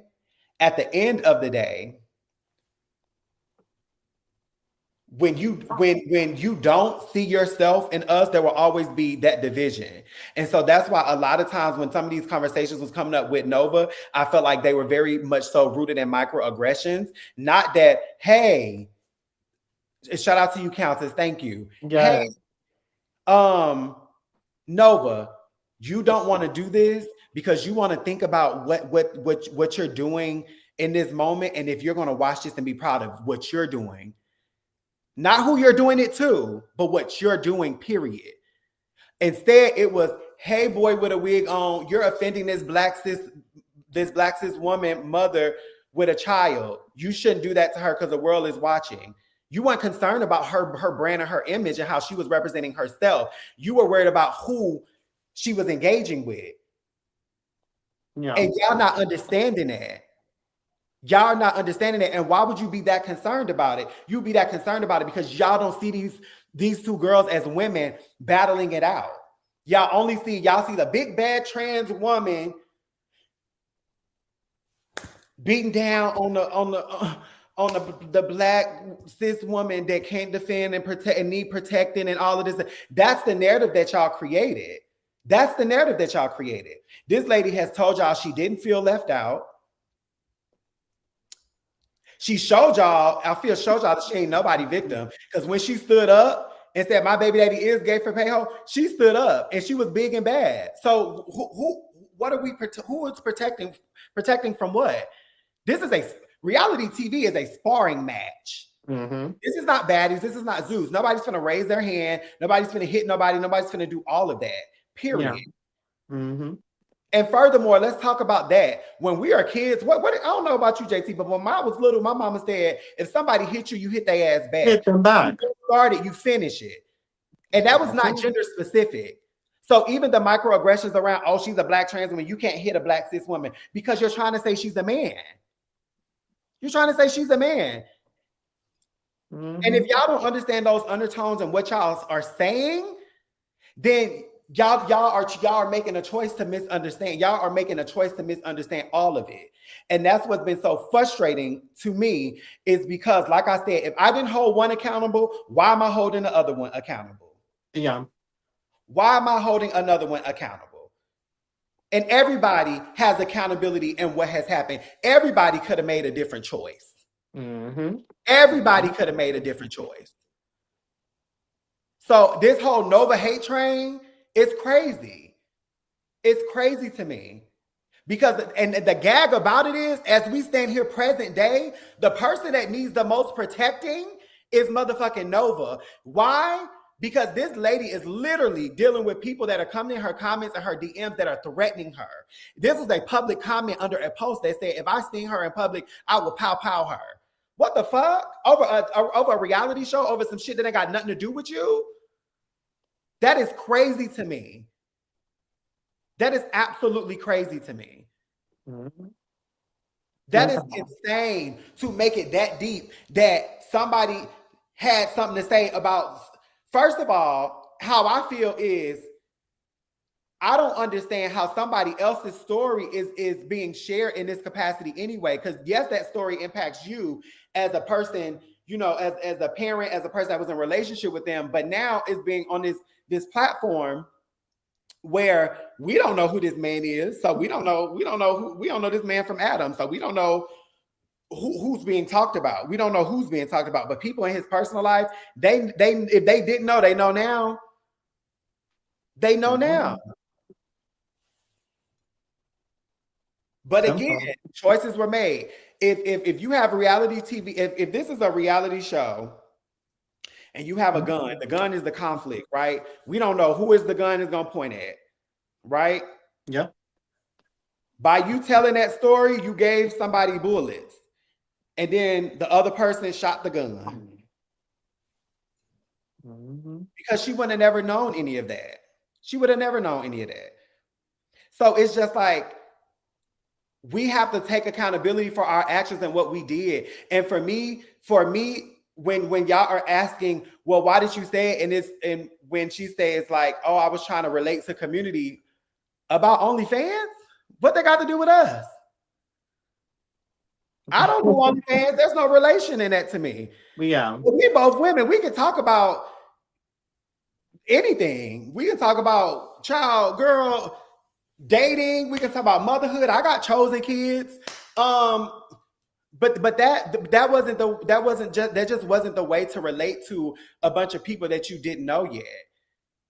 That wasn't information that you share with people that you didn't know.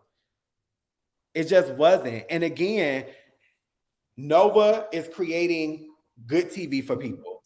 They love to hate her. You can be on something completely different and ain't even talking about Nova. And guess who's gonna pop up? If you go the most searched name, and Dario can look that up, the most searched name in this whole season is going to be Nova. It's Nova. Mm-hmm. It's going to be Nova. Like y'all, and that's what's irritating me in this whole conversation is there's no equity. There's no, and like when we talk about the pole dancing class, Alfia says that she threatened to slap her, and then after she threatened to slap her, she says, "Are you transitioning?" We will see tomorrow that that's not true. We will see tomorrow that that's not true. That girl walked into there, she hugged the elites, and that was it. And then they went on to filming, and then that question came out. And everybody is confirming the same story. So I'm like, what? How are we getting to these points? And then to even ask a question like that is like, where did that come from? When I first seen that clip, I said, and I did I have thoughts. I was like, I don't know why that question was asked, but we'll see. And she told me that Nova had threatened to slap her, do something to her, and that's why she asked that question. And what do I say? I say, well, when the girls are windmilling, they going back and forth, I'm going to let the girls windmill. I'm going to let them windmill. But as I'm discovering all of the things, I'm just like, and I set back this whole season, well, not the whole season, up to a certain point, and I was like, they are really at this girl. They are really at this girl. And when I really got into the misgendering of it all, I was like, and calling a man, calling a broom with a wig on, all kind of panelists, calling her out her name. These are black gay men doing this. Black gay men are doing this. Mm-hmm. I was gagging. I said, bitch, you can't sit back and not say anything. I'm going to be fair to both of them. I'm going to let them windmill, yes, but I'm going to also say what my perspective is and what I've experienced based on an outsider looking in to this whole situation. Mm-hmm. And then there's also, Nova said she was offended by the ladies comment. Like I told them, I said, maybe for me, I probably wouldn't have been offended by that because in my brain, I think I was trying to give grace to say, well, maybe I'm glad she didn't say, yeah, women get that, because then that would have been like, whoa, my God, today. But she said ladies. So I was like, okay, I kind of understand like what she was trying to say without her like, whatever, being transmissive or transphobic, whatever. But then there's another comment that was made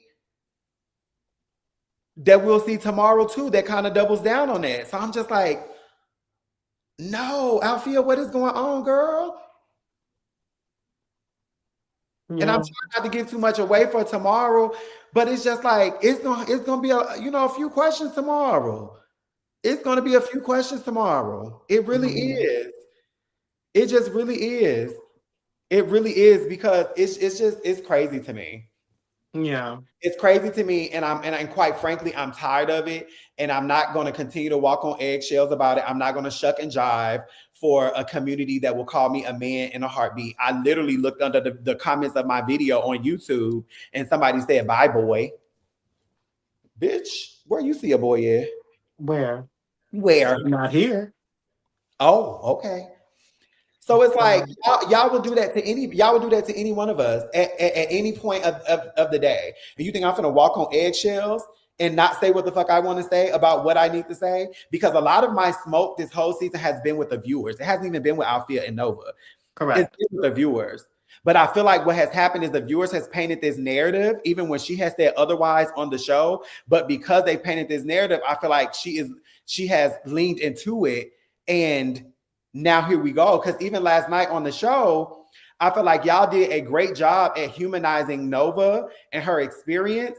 And then it was like when it wasn't, I guess, going in a way that it was like uplifting her and like tearing down Nova, she came up there and she was upset about it. And then y'all had this whole moment. And then it gave, oh, these are my favorite quotes. My baby daddy is gay for pay. How can a prostitute say to a prostitute? And are you still transitioning? And I said in the comments, none of this is funny. Because if Nova got her ass up on this show and she keyed about some shit, y'all will continue to villainize her. But now all of a sudden everything is funny. Now it's funny. But if Nova did it, y'all will continue to villainize her. Yeah. And she was hurt by that. She was really hurt by that. And we were texting in the back end and I was just like, enough is enough. Y'all literally just said at the reunion, and I don't want to give too much. Y'all literally just said at the reunion and it gave that y'all moved on. I'll just leave it at that. And now y'all back at square one and she been called bitches and doubling down about saying he and it and using that. Whoa, what happened? What happened? It's crazy to me, JT. Yeah. I just went on a whole like little moment, but no, you're good. It's just crazy to me because I'm just really tired of it. And I have calmed my energy down a lot because if I would have got back up on that panel yesterday, it wouldn't have gave this. So I needed a day to sit down. I needed a day to sit down in that because I was like, what are we doing? Yeah. What are we doing? Mm-hmm. It's very confusing. I think everybody's scapegoat, and that's not okay. Yeah, it comes off that way. Because, and I'm glad you kind of brought up the live last night where things kind of went left a little bit between Althea and I, and that was never my intention, obviously. But I think that moment really signified everything that Carl and I was trying to say yesterday, which is, and even when you have a disagreement, it is still looked as oh, we're trying to coddle one person versus letting everything happen to another. Or because this is some of my favorites, because as you just said, the interaction that Nova and Althea had in everybody's mind, it now warrants transphobia and transmisia towards Nova, which I found it to be very interesting, considering that even though it didn't happen to us, now everybody feels like they're scapegoated to do the same thing. Correct. Because even in conversation about this situation, I was getting comments. I've also gotten DMs about, oh, you a man this. I hate that you don't understand this because you don't have a vagina. So of course you wouldn't be able to get this and da da da. You're biased towards Nova because both of you are men who want to be women. All of the things. And I find it to be very funny how when we speak from our own perspective and thoughts, we can't be received. But yet we're supposed to continue to always give grace. And I'm not saying, because we've been talked about this on many occasions and we can speak on it till we're blue in the face. Correct. Nova can be wrong in all capacities. Yeah. Nobody has never said that she was right. I even said it at the reunion. I wish she wouldn't have said it. I wish she wouldn't have said it either. However, nothing warrants the responses that was given to her, period. And I'm not just talking about Althea. I'm talking about the people who are watching the show. I feel as though people are now using this, as you said before, people are scapegoating Nova to be transphobic. Like they're saying like, oh, Nova did all of this XYZ. So now we have the right to say these things. Not realizing that you have all these other people who are being affected by this. And that's not fair because you may be saying this because you don't like what Nova said, but you are basically letting the other hoes know that the ones that was looking for a reason, you are now giving them a reason to say the things about me, about you, Kendra, Willa, Seven, every girl who's ever graced these spaces. And here's my other thing. This is how much grace people don't give. When Nova said, that's why I hate straight women, you think she meant that? Or do you think she meant that to be more so direct, but it just came out that way because she was upset? So she can't have a frustrated moment where she says something and be nailed to the cross to it and not giving grace when y'all know damn well she did not mean that across the board.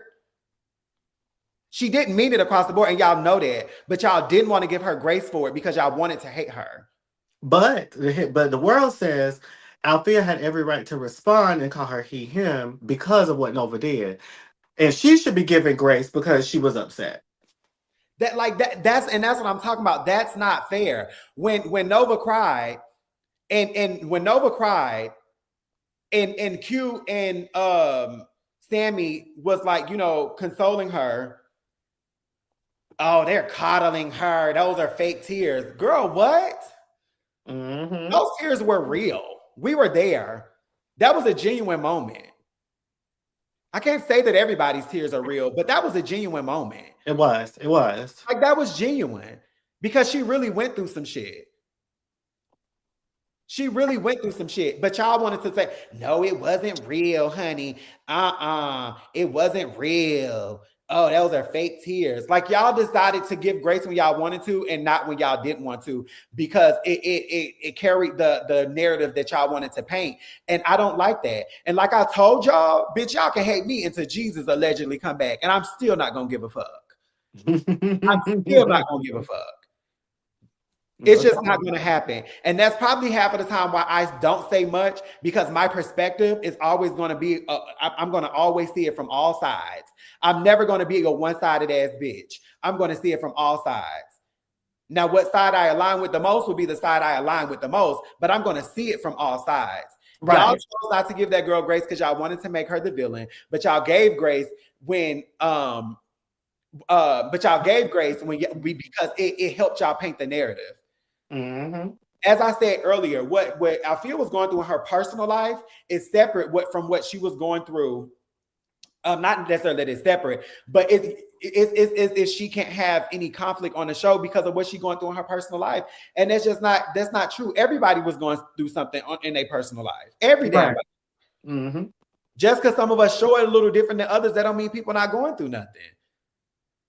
That's so whack of y'all. That is so whack of y'all. Mm-hmm. That is so whack of y'all. Mm-hmm. And so there was a comment after this.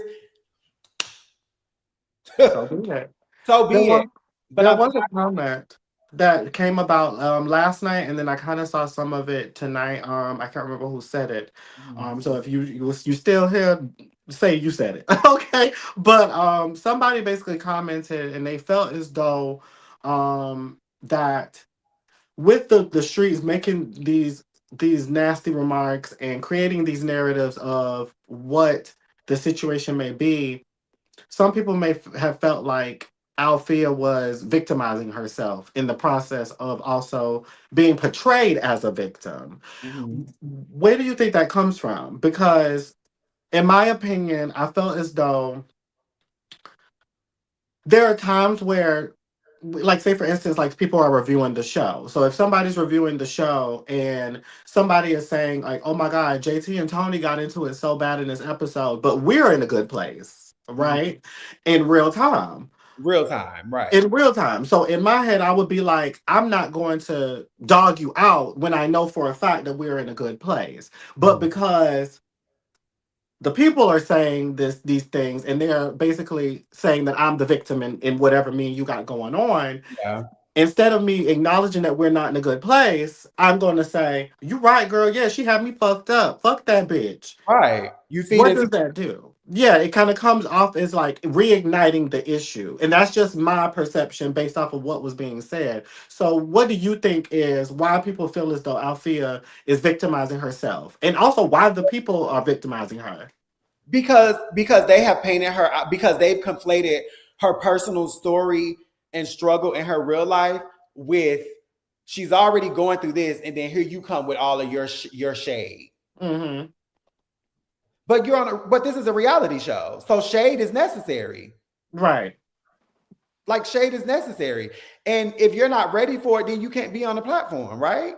Mm-hmm. Somebody said to me, I remember one time when Q shaded me, they was like, "Whoa, why is he coming for Mother Tony?" And somebody was like, "Wait, can Mother Tony not be came for?"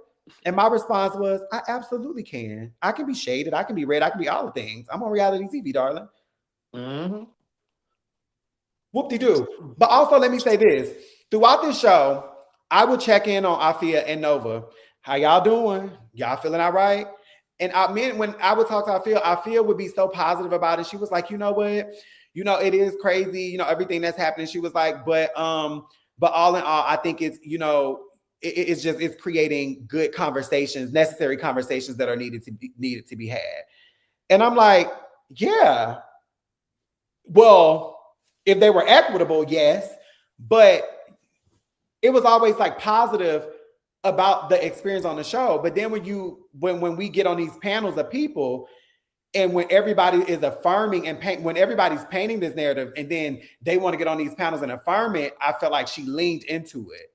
And I remember she said on one panel, she was saying like, you know, and don't quote me, I think it was on Roline and Aaron's panel, if I'm not mistaken. Because I heard Dominique had just got into it, and then she came up afterward or whatever. Whatever panel that was. And I believe she said, she was like, you know, I had been watching the, you know, people that were watching the show basically gave her the permission to feel like what she feels and to know that she wasn't crazy or something like that. And I'm just like, well, how did you feel? Because in the show, yeah, you and Nova had y'all issues, and rightfully so, based on what happened. Nobody's negating. But you said you didn't feel left out. You're not you're not this victim and weak ass bitch and all of these other kind of things that like people have tried to paint you out to be. You're not none of that. Right. So why lean into that? It's just very like, it's very confusing. It's very confusing. If I say myself, it's very confusing. And it's just like, y'all have made it to where if next season comes along, who's going to want to have an issue with Alfia? Nobody. Because the same thing that's happening to Nova right now is going to happen to the next person. Yeah. And then what's going to be our excuse next time? Yeah. What's going to be our excuse next time? Yeah. True tea. I said the same thing last night, and people wasn't receiving it well, but it's the reality of things is that, and viewers are like, oh, you shouldn't blame us for how things turn out. No, we can though, because when you do a show, and in our minds, we're even in spite of the disagreements and in spite of the difficulty sometimes in relationships, we felt as though this season was a great season. Yeah. So then when we put the show out, and then we're seeing that viewers and commenters are being so nasty and so rude, and just the vitriol of it all, it's so much. It's like, yes, it can put a damper on the show. And a lot of that point in references, and again, I'm not 100% saying that it's all Alfia's fault, but the reality of it all is, and I'm gonna say it here because I didn't fully say it last night, but and I'm not saying all viewers, because some people do like Alfia, but there are some viewers who actually don't fuck with Alfia like that. They fuck with what she represents. They fuck with the fact that she is a Black woman who is a mother who has went through hard trials in her life, and they can relate to that. And nothing is wrong with that, right? However, the issue stands is the disingenuousness of it all is when this woman is now into it with someone of a trans experience or a homosexual man. Now it's protect her at all costs. You can't do that to her. But what is being done? You know what I'm saying? Like, what is being done different from everybody else in this situation? Because in my humble opinion, if I compare and contrast everything that the stuff that at the beginning, because I'm gonna just point out the one particular thing isolated.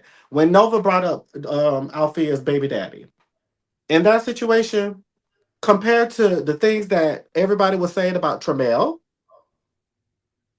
that he's a whore, he had halitosis, he's a broke bitch, you know, like all of these things. Old, you know what I'm saying? Are we gonna, like, you know what I'm saying? I just don't think that the punishment met the crime. And that's where I'm like, you know what is happening here? You know, so and I don't know when you want to wrap on this part, but it was even the at the pole dancing class. They was in that circle. Tramiel was like, y'all have outcasted us and divided y'all self from us. And then, mind you, the viewers had already painted this narrative anyway, right? Mhm. So this does nothing but affirm what the viewers have already said. And then what she say? I don't feel left out. She literally says that to y'all, and y'all still go run with that narrative. Mhm. Again, y'all wanted to paint that narrative. Y'all wanted that to be her truth, and it wasn't. And Yeah. she told y'all that in the show. Also, think about this. That game night happened. Althea and Nova were in the same room after that game night twice. At the lemon squeeze and at the pole dancing class. And if you want to say 3 times, I'll say 3 times when we filmed our promos and our pictures, but that wasn't something for the show. So that Mhm. wasn't content we were filming for the show, right? Yeah. They were in a room 2 times after that. That's it. 2 times. 2 times. 2 times. Yeah.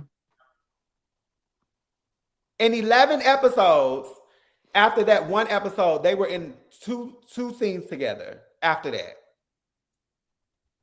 Mhm.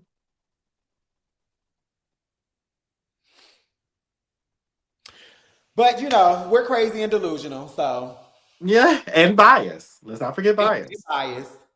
Can't forget bias. But I But thought, what I know is I'm tired of it.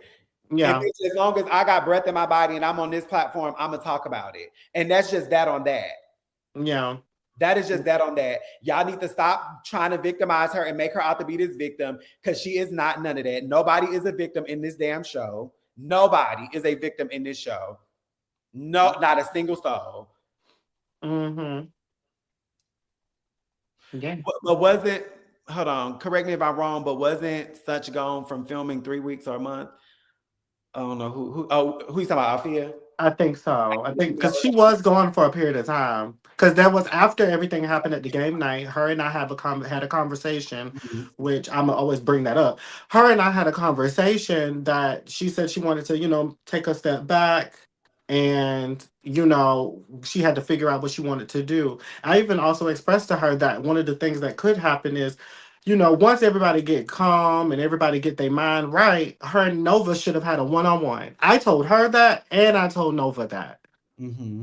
Like, I told both of them that they should have had a one-on-one to really clear this up. Like, a lot of things can get fixed when it's just y'all two having a conversation versus there being so many elements. Because the only time that they talked to each other was in group settings. Mm-hmm. So when you have all of these extra elements, it gets muddy. The playground gets muddy. And what are you going to do as far as a lack of communication outside of just trying to figure it out in the midst of all the muddiness? You know what I'm saying? Like, everybody can't really get to a common understanding or end result if you just never took the time to try. You Correct. know? So it's unfortunate, but I'm gonna leave it at that because, as you said, I felt like we needed to at least address it to a degree, as far as like Yeah. what the intention of all of this was. Because this platform, LGBTQ or not, this platform is about community, and with that comes respect. And I think a lot of people fail to realize that that is the hugest component of community, the Mm-hmm. hugest. So we're gonna pay it does. We love and respect everybody who was a part of this season because without everybody involved, we wouldn't have had this season. So Yeah. we love and respect everybody in spite of what the world thinks. And there will not be a time, regardless of if, and I'm gonna just say this personally, and I hope it doesn't sound like I'm being unprofessional in this, but there will never be a time that, regardless of everything, there'll be a time that I'm gonna turn on Nova because y'all want me to. Never. I'm not doing that because and I use that energy in the same thing with everybody else. Tony, Althea, Ken, Q, Sammy, Dominique, everybody. Of course, Tremel and Carl. They don't even count, child. Y'all wish y'all might say something about them. I mean, But if I'm having beef, oh, that's different. yeah, But that's different. based on this, no, absolutely Yeah, not. no, I would never turn I'm not on throwing these people. nobody black away. And she Yes, is black for the record. She's Puerto Rican, but she's black. Her father is Jamaican. Or is her yes, mother her father? One of the two are Jamaican. yes. But y'all don't understand race, ethnicity, and nationality. So Mm-hmm. And Yeah. if not black, Afro Latina, but she black. But okay. Yeah, period. And that's just that on that. So to round everything off, I want to hit one more situation, and that is the everything in reference to Q. So, so obviously you and Q, y'all really didn't have a lot of interaction in terms of like negativity or like anything that would warrant what transpired, but there was obviously little signs of shade that Q was throwing at you during confessionals, Yeah. which then led up to obviously his birthday party, and he decided to basically call you a grandma because you left earlier, and that, all those hundreds of people were present for him. So one less didn't matter. And then, of course, fast forward, we get to reunion, Mm-hmm. and he apologized. Mm-hmm. Give us the takes of at that moment when you saw what was said, and then, of course, once you got to the reunion, he kind of went ahead and just straight up, let me just go ahead and apologize to you. Well, as I called him a confessional gangster, Mm-hmm. because, and he acknowledges at the reunion, so I will give him that. We left Miami with a certain energy. We left Miami at the end of September, and we filmed green screens in October. So actually, Q and Nova basically did the same thing, where they left Miami with how they felt about people, and they used that in their confessionals the whole time. It wasn't a gradual change in how they started shading or reacting to people, but they just came off with that same energy, and so that's why he did that to me. That's why he called me a grandma, and he said all of that. Yeah. So when he apologized, I was gagged, as y'all saw, but I was also pissed because no. I'm ready to give you these lashings because you were so gung-ho on standing on you not being late and you were supposed to be there 8 and 9 when I have proof and an agenda of what time you were supposed to be there with Sukiana. And it was not 8 and it was not 9. It wasn't even 7. It was 6:45.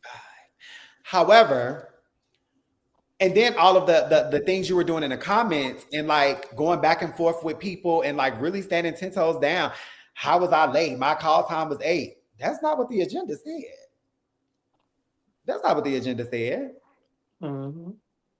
And so I wanted to address him about that because what I don't like is you don't get to have all of these things to say, backing up your lies, doing all of the things, and then you get to the reunion and you instantly apologize. Mm-hmm. And then because we're short on time, I can't even respond back. So she had to swiftly go to the next topic. So I couldn't even respond. Yeah. So I was confused. I was like, do I appreciate this apology? Or is it even real? Because I had a red file and I still have it. It's on my counter. And we were going to talk about it because what? Yeah. You were really going in about how you were advocating how you wasn't late. And I wanted to talk about that. I wanted to talk about it, but you didn't, I guess, want to talk about it. So you instantly said, I'm sorry.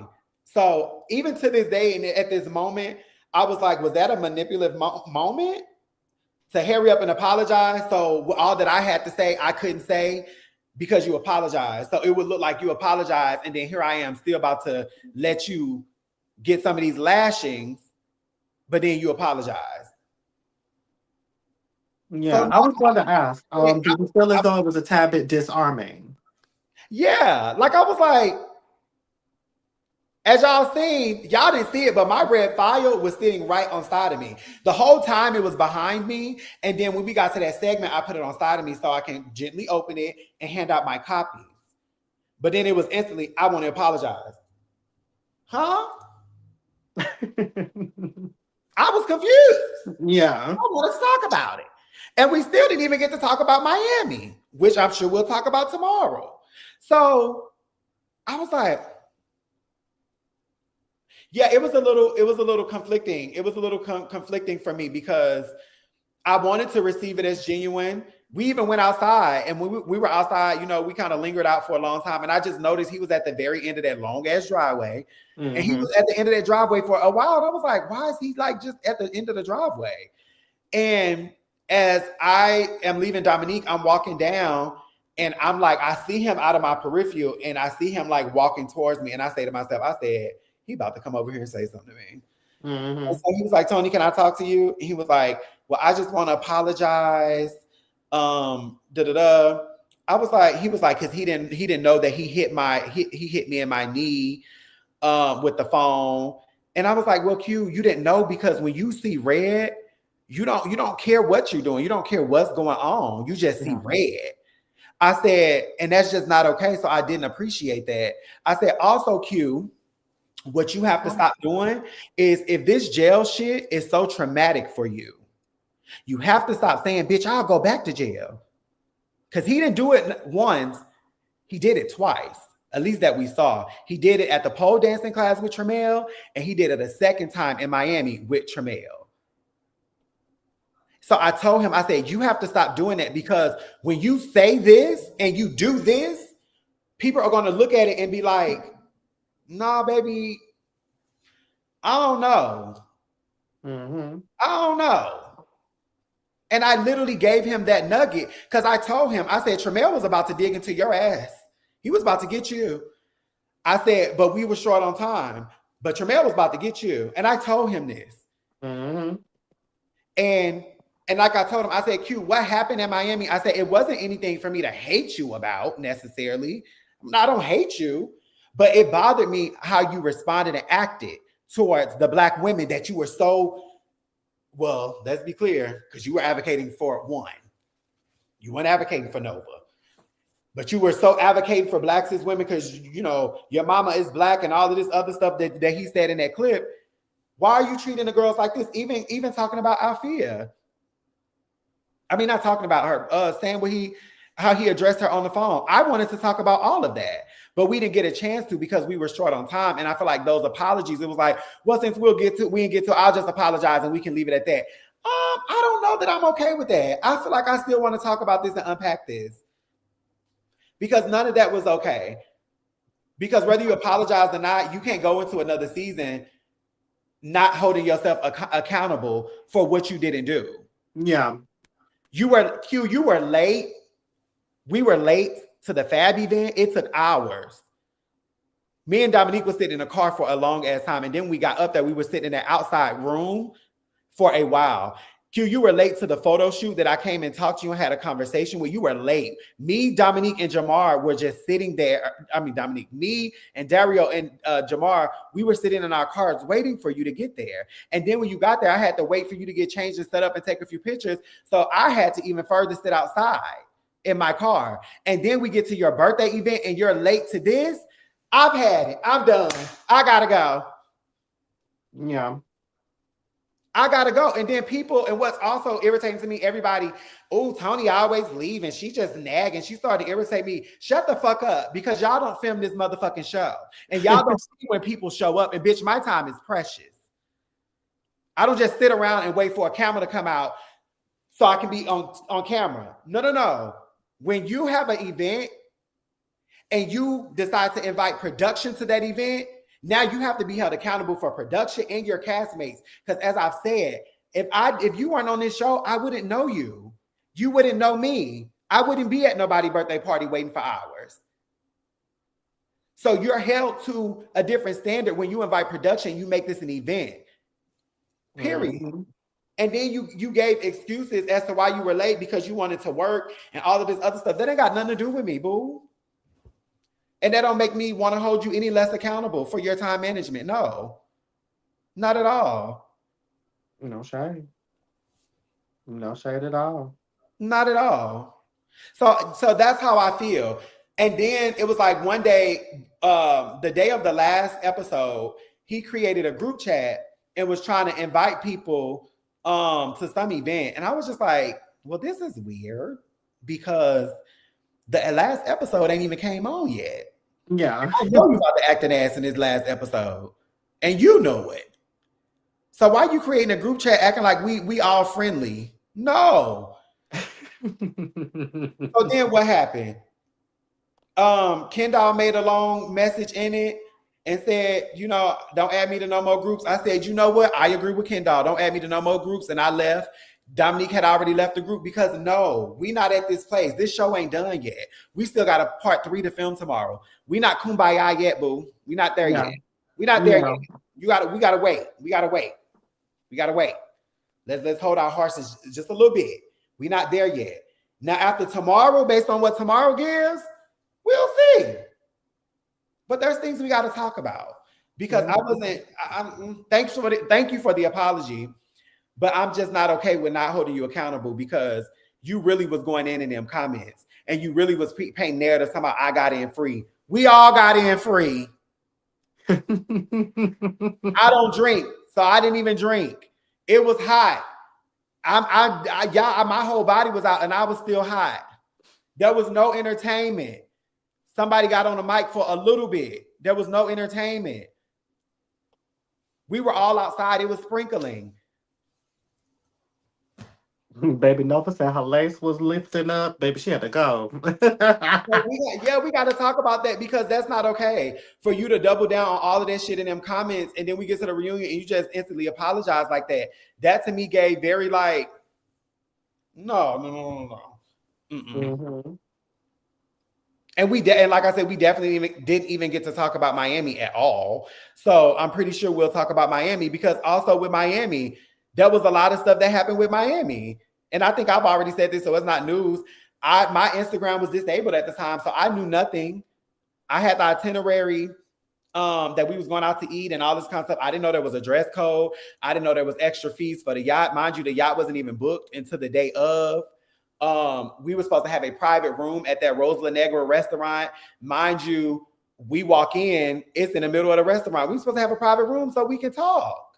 Y'all, we are filming a show. We're not coming here to spend $100 to feel fab and rich. Well, I wasn't. We are here to film a show. Y'all want to always talk about clock in, clock in. No, baby. Let's clock in for real and let's be in a room where we can talk. That's why Carl didn't say nothing at the breakfast because he knew he was going to talk about it at the dinner and we get there and we can't talk about it. And now y'all trying to act like Carl is embarrassing us. He's not embarrassing us. We knew that we were going to have a conversation. We thought we were going to be in a private room and we were not. Mm-hmm. And that threw off the whole dynamic of what, as you said, you're filming a show, and everybody knows the best moments happened at the dinner table. At the dinner table. Hello. The best moments. They happen and then we don't go to one restaurant, but two, where we cannot have any conversations about anything. We go to 2 restaurants where we spending all this money where we can't have no conversations about nothing. We got on a boat at nighttime and we're looking into the universe and watching the stars into the dark abyss when we were supposed to be at it early in the day, but because you didn't book the boat when you were supposed to, the time got drawn out and drawn out and drawn out. We didn't talk about none of this. We have to talk about this stuff. We have to talk about this stuff. It's just not okay. Because baby, y'all won't make me look like I'm being late and I'm just always irritated and I just don't want to be somewhere. No, bitch, I have reasons as to why I feel how I feel. I don't just feel it out of the clear blue sky. Bitch, I have reasons. I have reasons. And I didn't get to talk about my reasons. Okay, you did get to talk about your reasons. Now I want to preface this. I want to end it off by saying, obviously we want to send peace, love, and all kind of support towards Dominique Morgan, as she was currently incarcerated. And I know that you and her have had a relationship. I want you to kind of just give a take on your experience with her as far as the being the host of the show. Did you feel like she did a good job and things of that nature? But then also kind of take on your experience with her as someone that you knew personally. So this is what I'll say. When I first engaged with Dominique, when she told me that I was the first Black woman of trans experience to have a speaking role in the Marvel Cinematic Universe, because she's a big Marvel person, and she was the one that told me that. Yeah. And that's how we initially engaged. And then she moved here, and we went out to eat for me and T.S. Madison's birthday is the day before mine, so we kind of celebrate our birthdays the same night. It was really her celebration, but she included me. And so after that, we just kind of, built a sisterhood. And I just remember when all of that stuff happened, I was one of the girls that was really in her circle and in her corner when she just felt like she couldn't trust a lot of the community because of all of that stuff that came out, and they were just really at her and attacking her about it. And I was like, at the time, sister, I'm not here to judge you. I don't know what happened. I don't really care to know what happened, because I know you and the person that I'm experiencing now and the character that I know. So none of that is really my concern. Are you okay? And how can I show up for you? That was my only concern ever, period. Now, as time moved forward, our relationship kind of got a little more distant, because a mutual friend of ours, me and that person that relationship is now dissolved, and we don't talk anymore. And I kind of, I was feeling like, they were closer than we were, which is fine. And so our relationship kind of just like dwindled and faded off. We'll talk every purple moon. And so that's just kind of like where our relationship was, even all the way up until the day of, the filming. And so when all of this happened, because the gag is, I found out on your live. I was literally laying right here watching your live, like, wait, what? I didn't know. Because she had not said anything about it. The last thing we talked about was in last year. She sent me a text. She's like, I just want to tell you I love you for just, being there for me, da da da da. And I was like, of course, da da da. And yeah, so like that's really just the bulk of it. And I sent her a text when I found out, just letting her know I wouldn't wish this on anybody, and I pray this is like the end. Hopefully this is a bright light to an end of a dark tunnel for her. And hopefully, like, I don't know what comes after this. I don't know anything legal wise. Yeah. But I pray this is a bright light or an end of a dark tunnel. And that's what I'll say about that. Yeah. As far as the reunion, I really think there was great moments. But I do wish some of it was scaled back slightly.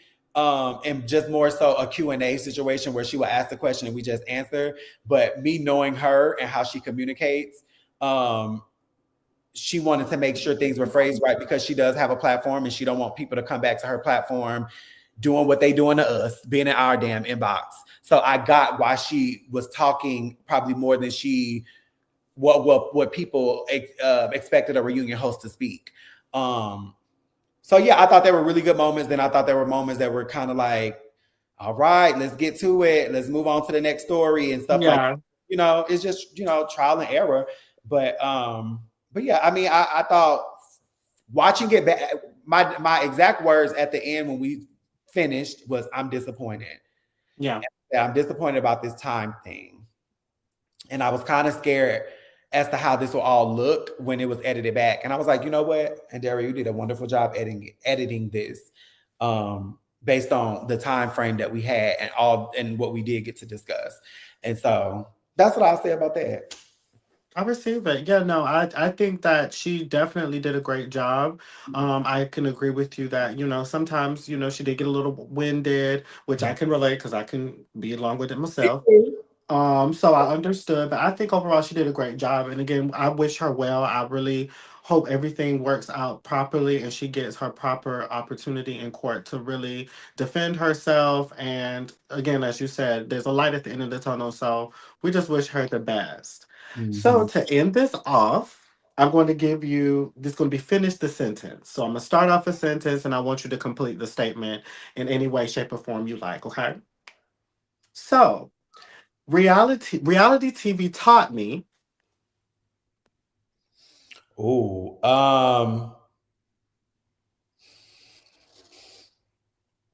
Continue to show up as my genuine self. Don't put on for the cameras. Don't perform. Bitch, just be you. I love it. Yeah. I mean, not that it taught me that. I should say it taught me that because that was always who I was. But I'll say it affirmed that. Let me say that. Yes, I love it. And you've definitely been you on and off screen. So I love it. The internet loves to Paint narratives. heavy on paint narrative, Jesus. My God.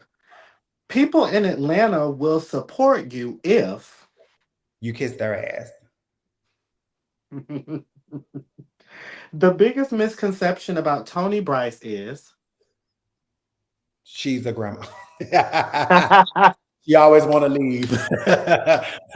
um. Oh, the biggest misconception about Toni Bryce that she's bigger than the platform. Like I hate when people like make those kind of comments. Like, oh Tony, you're bigger than this. You don't have to be on this show. Like you're on TV and all of this kind of stuff. I hate that. Like, girl, I'm a regular ass person with a regular ass job. Please. yes.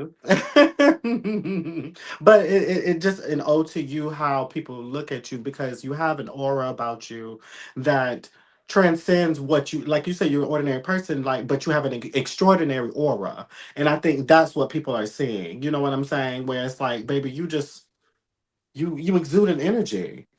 Thank you. Of course, of course. Let me see. Ballroom taught me.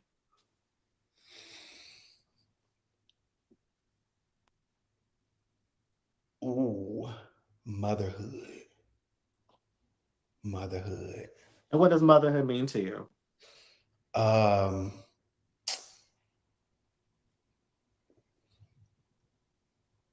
when I think of motherhood, I always use this quote. I may not get the credit I deserve, but I never did it for the credit. So it's about being selfless and showing up and pouring into individuals, even when your tank is empty, even when they don't know how to show up or pour back into you. Yeah. Yeah. That was amazing. That was beautiful. Yes, absolutely. The hardest part about visibility is Windmilling with people that try to invalidate your very existence. I'm tired very, of it. very much that. And the final one is one thing I'll never do again after this season is. Bite my motherfucking tongue. These people would go outside, put the wood on the ground, pour lighter fluid on it, and set it afire, and walk away like they didn't do shit. Oh, bitch, I'm never holding my tongue again, and I'm gonna say everything I feel in the moment when I feel it. As you Absolutely. should. As you should. Well, Tony, we made it to the end, bitch. Wait, there's not a question segment thing with the people? Do we Oh do yeah, it that? is. But you, me Oh, and you, yes, I was like, wait, we yes. don't. Oh, yeah. Damn, I So thought I was yes. getting away. No. But no, you made it to the end of your interview, honey. You did an Yes. amazing job. Thank you. And to my castmates, if you didn't like what I had to say, it is what it is. It is what it Yes. is. Yes. I respect you all the same. As you said, see y'all tomorrow. See you tomorrow, darling. But No no, you made it DMT, to the don't tag interview. me in nothing. We can talk about it tomorrow. That's Make it. notes, write it out. We can address it. Yes. Well, first off, now we're at the end. Of course, as we said, I'm going to drop the link for the people. Have a little quick little Q&A. Nothing too long, child. Yeah, no, we ain't got to do too long. But Yes. please come up here respectful. Oh, yes. If you're not, baby, you're My getting knocked the mouth, fuck I out. promise y'all, my mouth That's it. is a choice to be who I am. That's it. Hello? It is a choice, not a requirement. Hello? That's it. But I wanted to say in general, first off, thank you so much for being here.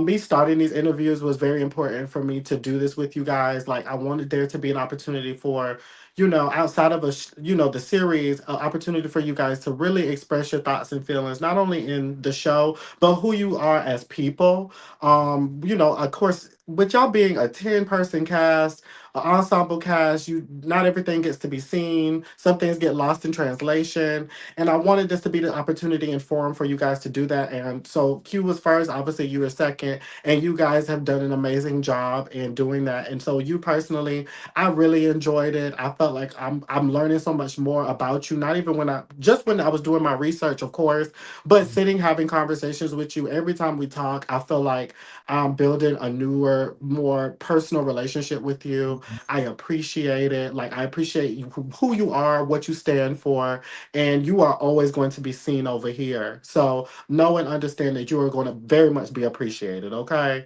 And I just want to say thank you, JT, because ever since I first met you, you've always been just so kind and sweet and genuine to me. And so I really appreciate that because as a person, like I said, that tries to be super consistent with everybody, I appreciate that when that's in return because Thank you. it's real interesting around these here parts.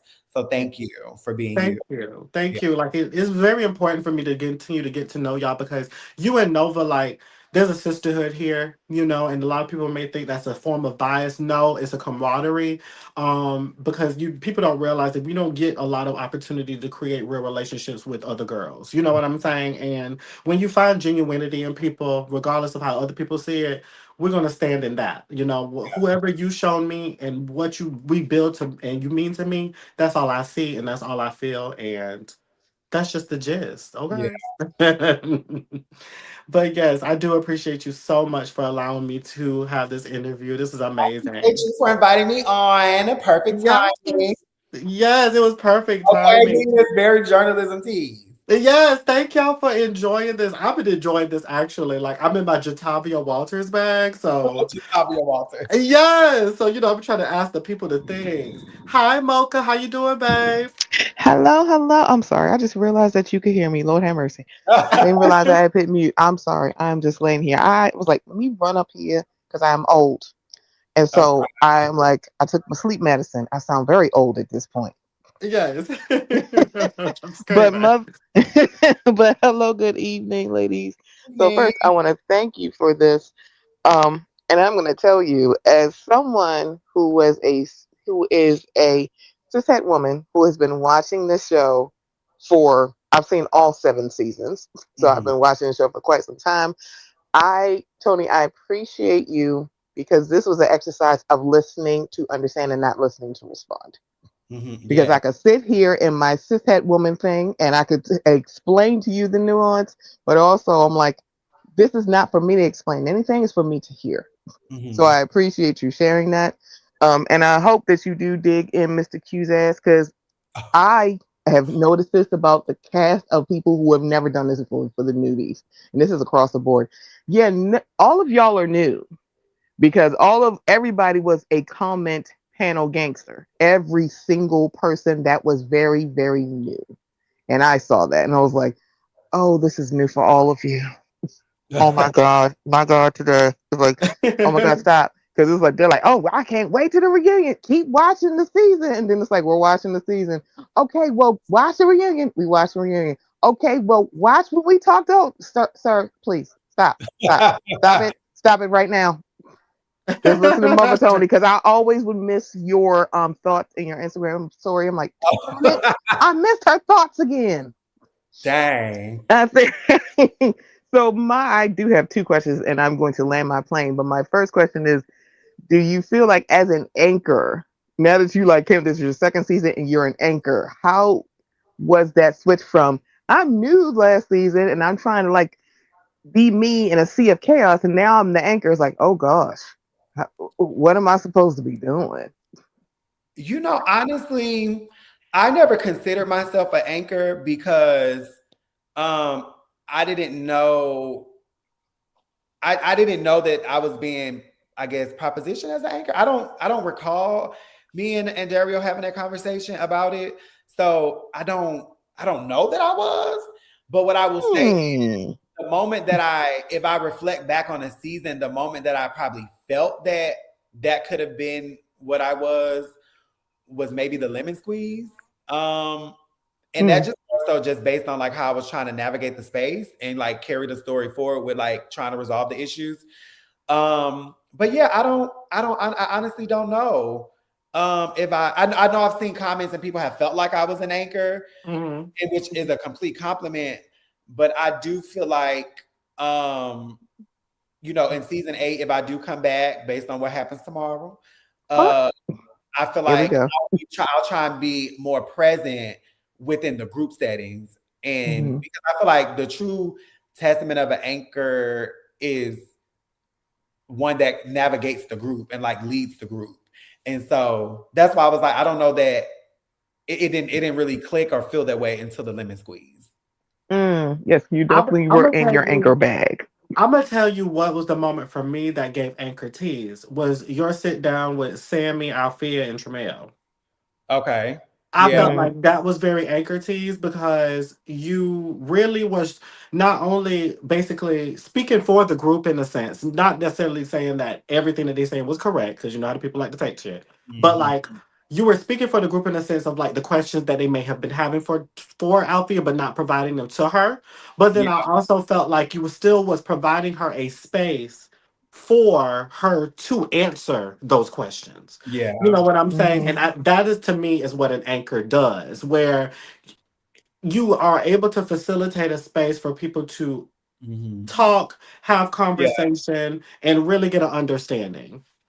I think in that aspect, I'm very much anchor energy, and I think hell, being an anchor sounds like mother to me, but I think there was still opportunities in my anchoring. Hi, daughter mm. treasure. So that's what I'll say. But I receive it as a compliment completely. If you know that y'all see me as an anchor, whenever that showed up for y'all, 100%. Yeah. Because I was like, I was given the impression that you were an anchor, and I'm like, no, this totally makes sense considering that we had all of this new cast. Even though Terrell to me is not all that new to me, but it's like for a lot of people watching Chasing, he was new. It's like he was in the sea of new people, and Yeah. then it was like, no, that totally makes sense. So this is my Yeah. second question. Now Okay. that we're like, you are mother or mother anchor to this show, do you feel like if you are coming back next season, do you feel like you would be a little bit more of a mediator? Because that's the other thing about an anchor. An anchor is going to be like, they might stir it, hey Dominique, or they may try to mediate it. And I feel like you're more of the mediator anchor. And it's like, do you feel like, yeah, we're not doing this again, ladies. Sit y'all asses down. Come Correct. here, sit Yeah. down. Yeah. Work this out. I understand. And that's why I said because to be honest, I only really missed like 3 group events. To be honest, that was the game night, Tremel's listening party, and the pole dancing. For everything else that was meant to be a group event, I was there. Um, Mm-hmm. but those events were very pivotal in the season, and I feel like because I missed those, a lot of people on these panels, docked me, dinged me for it because I was out actually chasing, and I was like, Mm-hmm. if I'm not in a group scene because I'm actually chasing, then I feel like I should be dinged for that. I feel like that should be looked at as having balance and being on this show because it is, after all, called Chasing Atlanta. So I thought to me it was more so balance, but to a lot of people it was me missing in action. So she wasn't serving a purpose in this scene or in this episode or whatever. So, everybody has their own opinions or whatever the case may be. But I will say I agree with you for next season. If I come back, I am more of that. And somebody said an anchor is a safe place. And I feel that I am that. And I am the more mediator version of the anchor. Let's talk about this. Let's see what it's like to navigate through it and figure it out. Can we find resolve? What does that resolve look like? And Yeah. so yes. That's the version I would be. Should I? Okay. Yeah.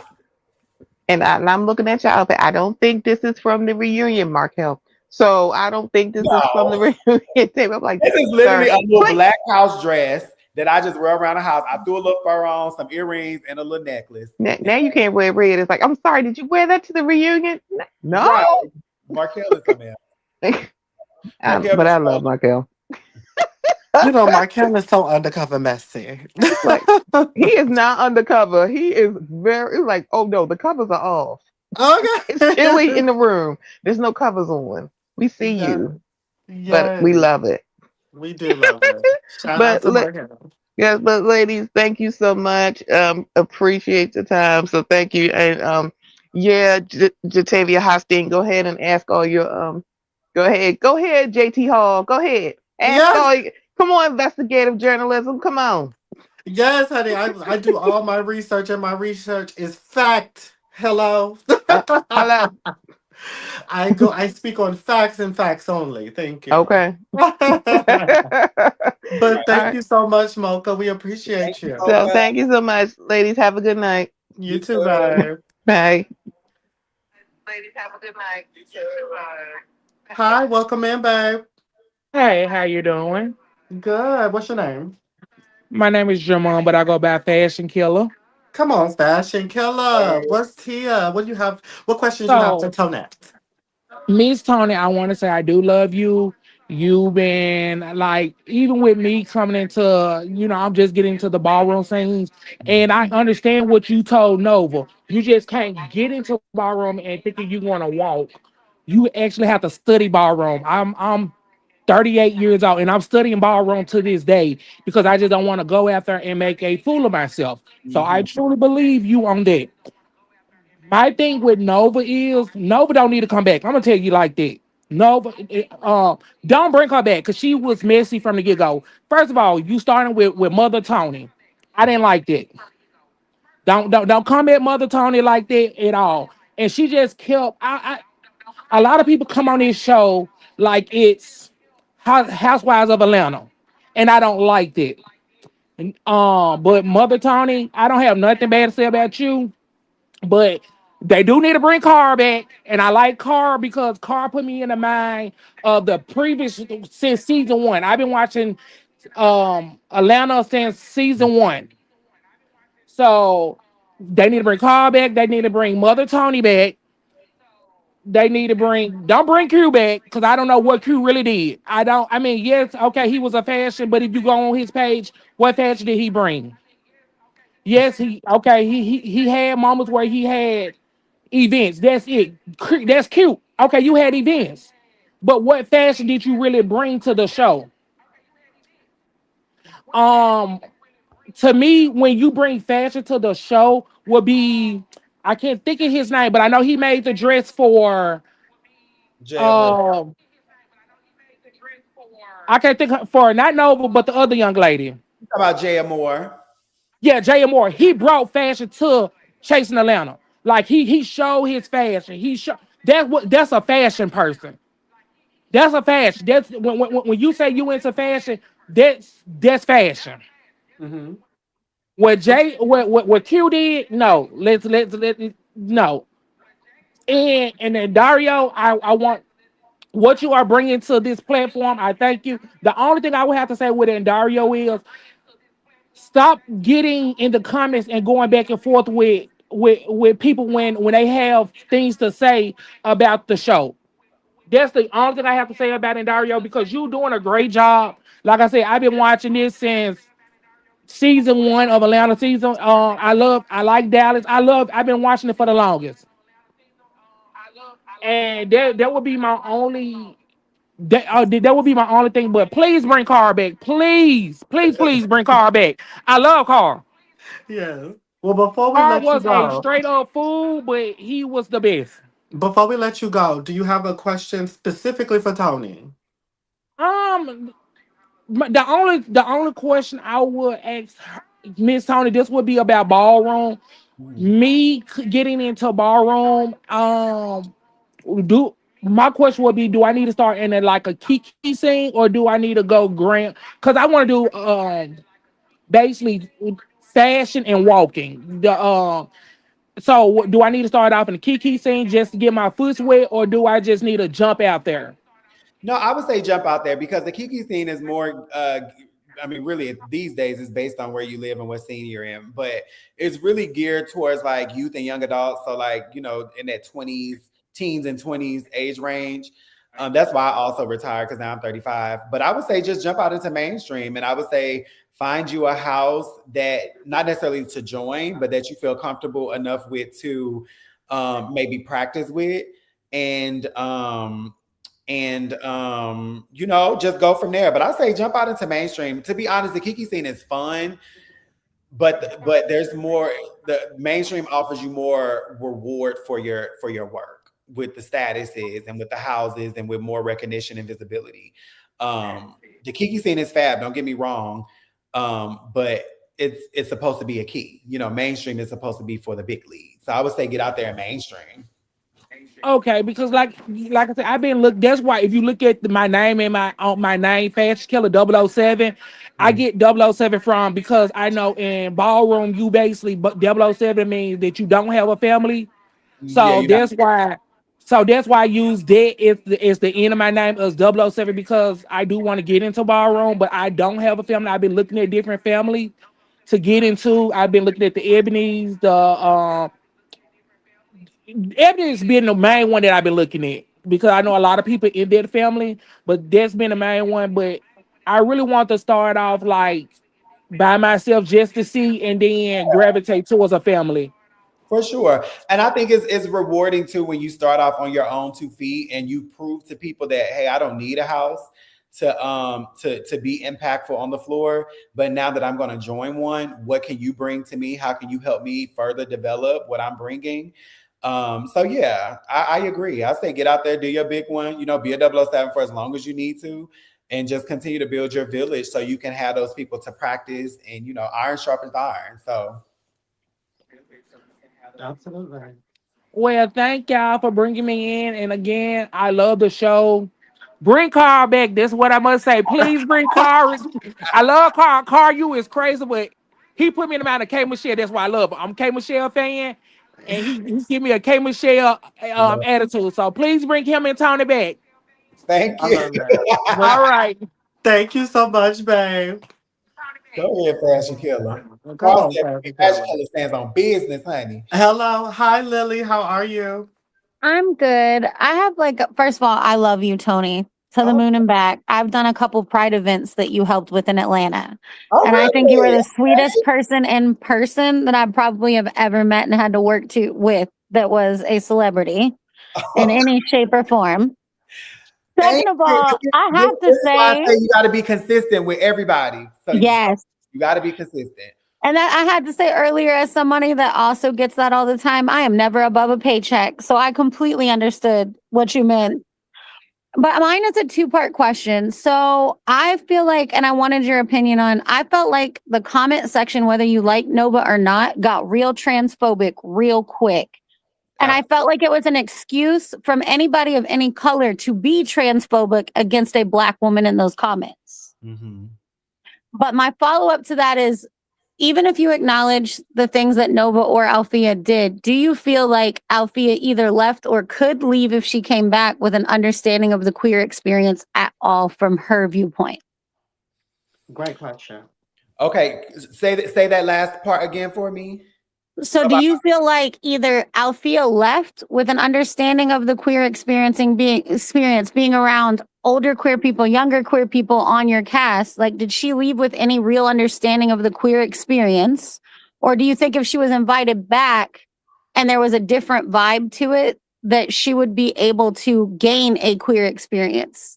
Like she would understand more about it. Because I just didn't feel like from the lemon squeeze on, I felt like Althea never truly understood what the rest of you were experiencing in Atlanta.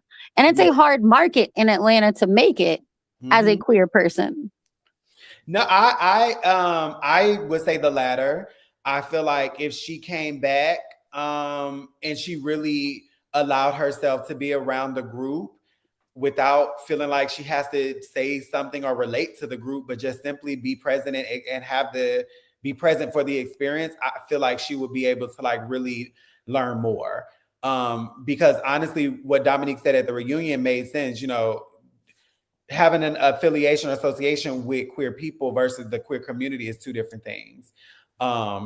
It's like sometimes, and I'm not saying this is what she said or what she did, but it's how I see it is like when a white person says, "Oh no, I have Black friends," but what are you doing for the Black community? Are you a co-conspirator? Are you advocating? Like, what are you doing?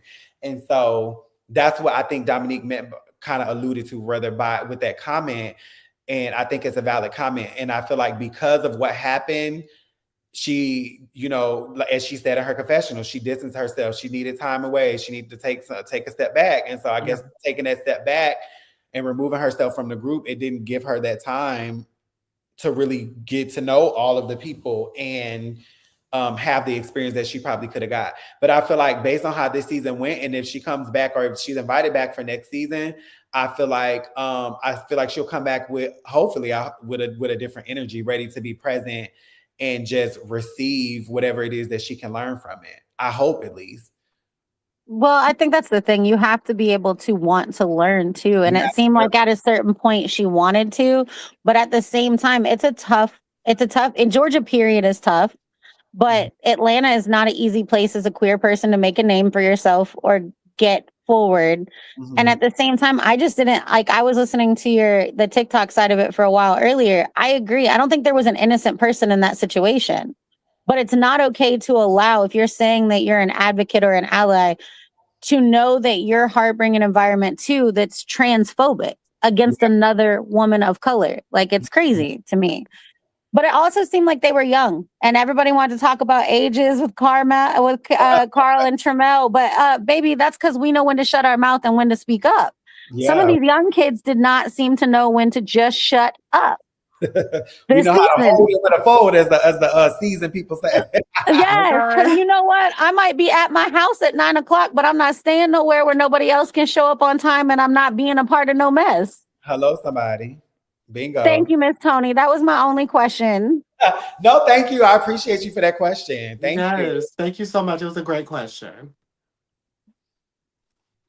Yes, these have been some good interactions, honey. Child, I thought somebody was gonna come up here and ready to argue, honey. And yes, Argue. shout out to the Style Squad, honey. Okay, There's some good people over here. There's some good people. There was somebody else in the back, but their connection ain't connected. So I would hope maybe come back in, come back out. This will be like our last person, if anything. So maybe if listen, you want to try to come in and push come click back that out. link, honey. Click that link. Yes, honey. Click We that got time link. for one more good person and then we'll be good to go. Yes. I know we have Yes. a lot of questions in the comments, but it's kind of hard to like Yeah, answer that and stay on track with what you saying. So I'm sorry. absolutely. Yeah. Oh, look at Scotty. Trina Bryce. What's up, Mona by nature? Hello, Mona by nature, honey. See, Scotty is known as Scotland Marie to me. Come on, Scotland Marie. Yes, Scotland Marie, that's a bitch. They say I got the Trina edit, honey. Baby, when I Okay. first did that, I was like, what does that mean? And Yes. I remember like when Trina, like her hesitation with going on Love and Hip Hop. And then when she got on there, it was like, listen, baby, I ain't gonna do too much. But baby, when they provoked that lady and she was ready to tear, what's that girl name? Nikki. What I think her name was Nikki. When she was ready to tear her to shreds, honey, she was ready to tear her to shreds. Literally. Chasing Reality says, my question is for Tony. Do she know she's not coming back next season? Egg. Egg. I'm Everybody put the scared. egg in the comments, okay? Okay. JT, what advice would you and Tony give the cast for next season? With you being the guest, I want you to go first. Um. Oh, what advice would I give? Um. I don't know. What if I? This whole Nova and Alfea stuff has taken so much part of my brain in this experience that's just where my brain naturally goes. But for because I feel like I don't know. I feel like for the rest of everything else was entertaining to everybody else. Nobody had complaints about that. So I guess everybody else did what they were supposed to do. I would just say continue to be present and ready for the experience. You know, clock in when it's necessary. Be fair. Be fair. That's all I would say. Be fair. Um, yeah, and don't close yourself off to just a subset of people. Like be open for a group experience and not just whatever. And also go in.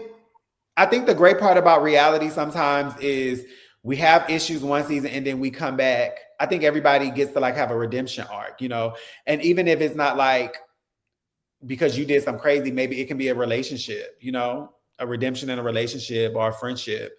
So I think just being open to it. Now, unless somebody has done something egregious to you, honey, pay it.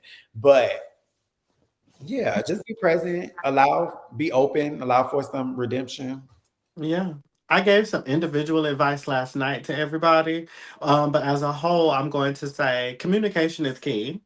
Yes. I think communication in many ways. Communication to resolve issues, communication to find understanding, but then also communication to entertain. Yeah. Because that's what we come to watch. The disagreements happen in person, in confessionals. Like All of those things are important. And another piece of advice that I gave last night, which is if you see something or if you feel something, say something. Say something. We're not going to always have the opportunity because a lot of the boys and girls, and we've seen it, talked about it, where a lot of people took the time to try to go on these lives and try to explain XYZ about this is happening, y'all didn't see this was edited out. No, babe, I'm so sorry. That's not the reality. The reality is if you didn't submit that scene and you didn't show up to something, now a piece of your story will not be told. Mm-hmm. So again, those things is probably my only advice to them, to everybody, is to just stay on it. And one more thing. This is chasing reality.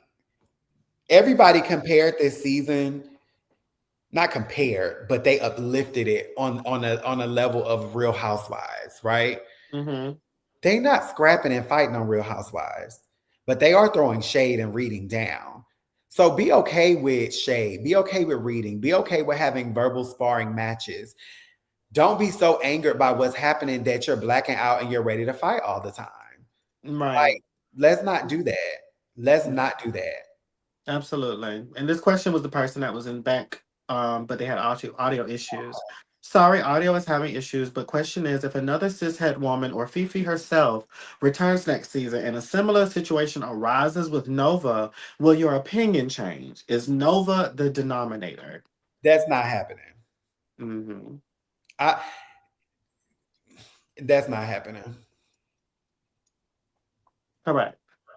No, that's not happening. And to be honest, you could have had good intentions with that question, but I feel like it's kind of still painting the narrative. But no, Definitely. that's not happening. Yeah. I actually think next season, based on how the reunion ended, Nova and Althea, Nova and Althea, Lord, no, we're not gonna say that.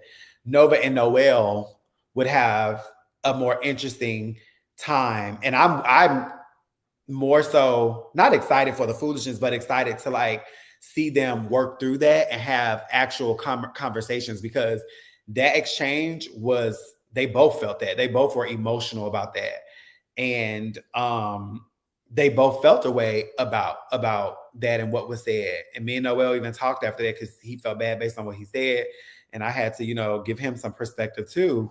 But that's a real issue in our community where we like I said earlier, some, not all, but some Black women feel like trans women are trying to take up their space.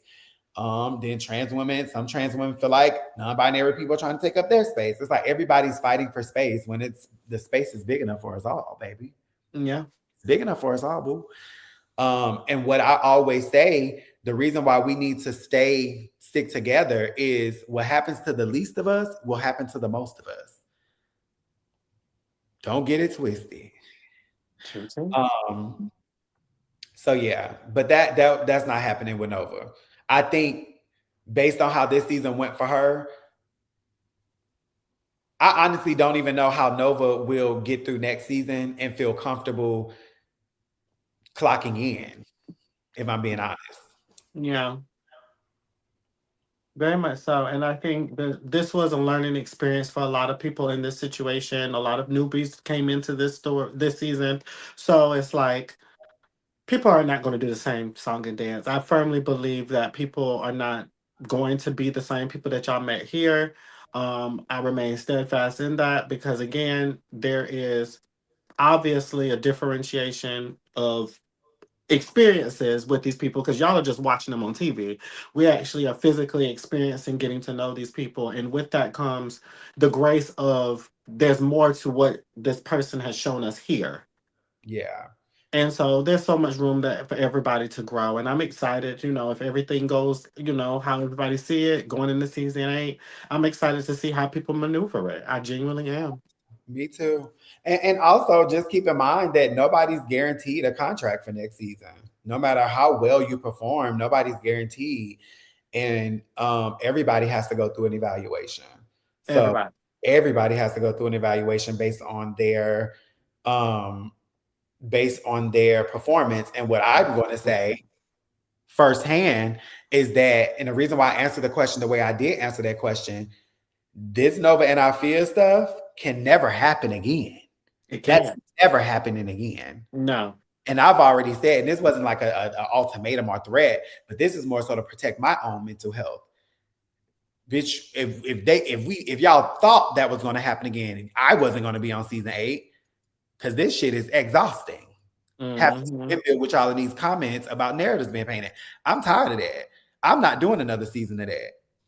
Not at all. And I've already told both of them, it's in y'all best interest to figure it out. I ain't saying y'all got to be friends. I ain't even saying y'all got to acknowledge or talk to each other. But this shit cannot happen, because you know what's going to happen? Either both of y'all will be here or both of y'all will be gone. Because you know why? You can't keep Althea and leave Nova off, because some of the trans community, well, I don't know about these people, because these people, everybody been anti-her, even the queer people. But anywho, they're going to be looking like, well, why y'all get rid of the trans woman? Ain't this show for LGBT people?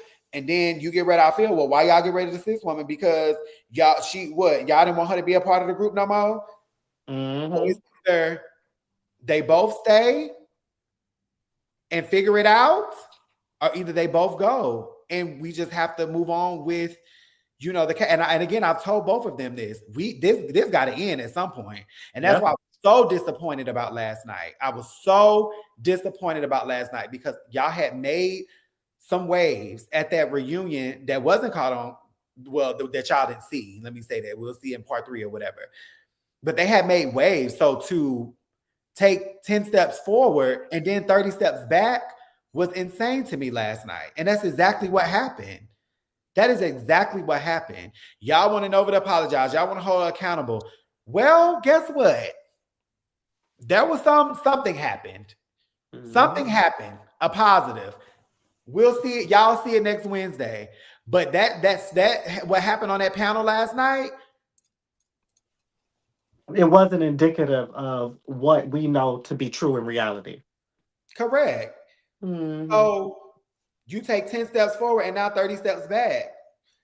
That's why I was so disappointed in how that went last night. And Nova was actually really hurt by that. And she felt like her time was being played on, because if she got up on that panel and she did all that she did, and she said the reads that she said this season, y'all would have still crucified her. But when it was the other way around, y'all laughed and y'all keyed in the comments. Oh, that's my favorite quote. And it's just not, it's not right. So again, either both of them come back and that is different, whether they have a relationship or not, or either both of them or neither one of them will not be back, unless one of them bows out gracefully on their own. That's the third alternative. If one says, I don't want to be in this space no more. Obviously, everybody has a choice in where they want to be. But as far as production and their decision making is concerned, in my perception of their decision, I'm not saying this is what they're saying. This is what I'm saying. It got to be squashed and over with and done. And I don't know what that looks like after that live yesterday. I don't know what that looks like. Yeah. I don't know what that looks like. I was very disappointed. Yeah, it definitely was a disappointing situation and kind of surprised me too. I'm not going to lie. It was surprising, but hey, we just got to, at the words of Indario, pivot, child. Yeah. Pivot. Yeah. But no, as we're getting to the end of this, first off, I wanted to, again, thank you so much. Thank you, Style Squad, for being involved, having the conversations with us, and being respectful and kind, and allowing Toni to have her time to express herself. You know, we don't get that opportunity often, honey, because you know the girls swear up and down. We be so biased. But I think everybody did very well in just hearing you out, getting an understanding of the conversation, and us being able to just really move on from this tense story arc, because I feel like this story arc is not something that's going to last forever. So I appreciate everybody for being present, and I appreciate you as well, Toni. I appreciate you too, sister. And when Nova has her time on this platform in her interview, y'all watch them comments, and that's all I'll say. Yes, and the same boundary will be set for her as well. We don't tolerate rudeness and disrespect, baby. Yes, but Tony, thank you so much, babe. I Thank appreciate you you for for being sure. here, of course. And you have an amazing part 3 tomorrow, okay? We gonna see. But All right, yeah. y'all. Thank y'all. Bye, Tony. Listen, y'all, how are y'all feeling? Thank you, everybody, for enjoying this. I'm so glad you love this. I'm about to go ahead and get on out of here, though. I just wanted to, again, thank you all for being present and being involved in this conversation. This was fun. I loved every single moment of this. And you have more coming, honey. We actually got a couple more people that y'all are familiar with. And so let me go ahead and let y'all know. Next on the docket for on brand off script interviews is none other than Nova. So next Friday, same time, same place, Nova and I are having a one-on-one chat of the in and outs of the season, her interactions with the cast, and what does her story look like moving forward? Because she definitely has a story. And I wish, things went out and played out the way that we all would have loved it to this season, but then everything works out that way. You know what I'm saying? And so let's use this as an opportunity to really get to know who Nova is, in spite of the mess, in spite of the decisions and choices. Let's talk to Nova and let's figure out the vibes, okay? So I will see you guys next week. Again, thank you all for being here, Style Squad. Don't forget to like, comment, and subscribe. Share it to all the boys and girls, gays and theys, and make sure that they enjoy this as well with us because, baby, we got things to talk about. We got things to discuss. So, next time. Bye. Waist up, what's cracking? What's up, little baby? What's happening? I know you about ready for some action, so just slide to my current. Let's get nasty. Say waist up.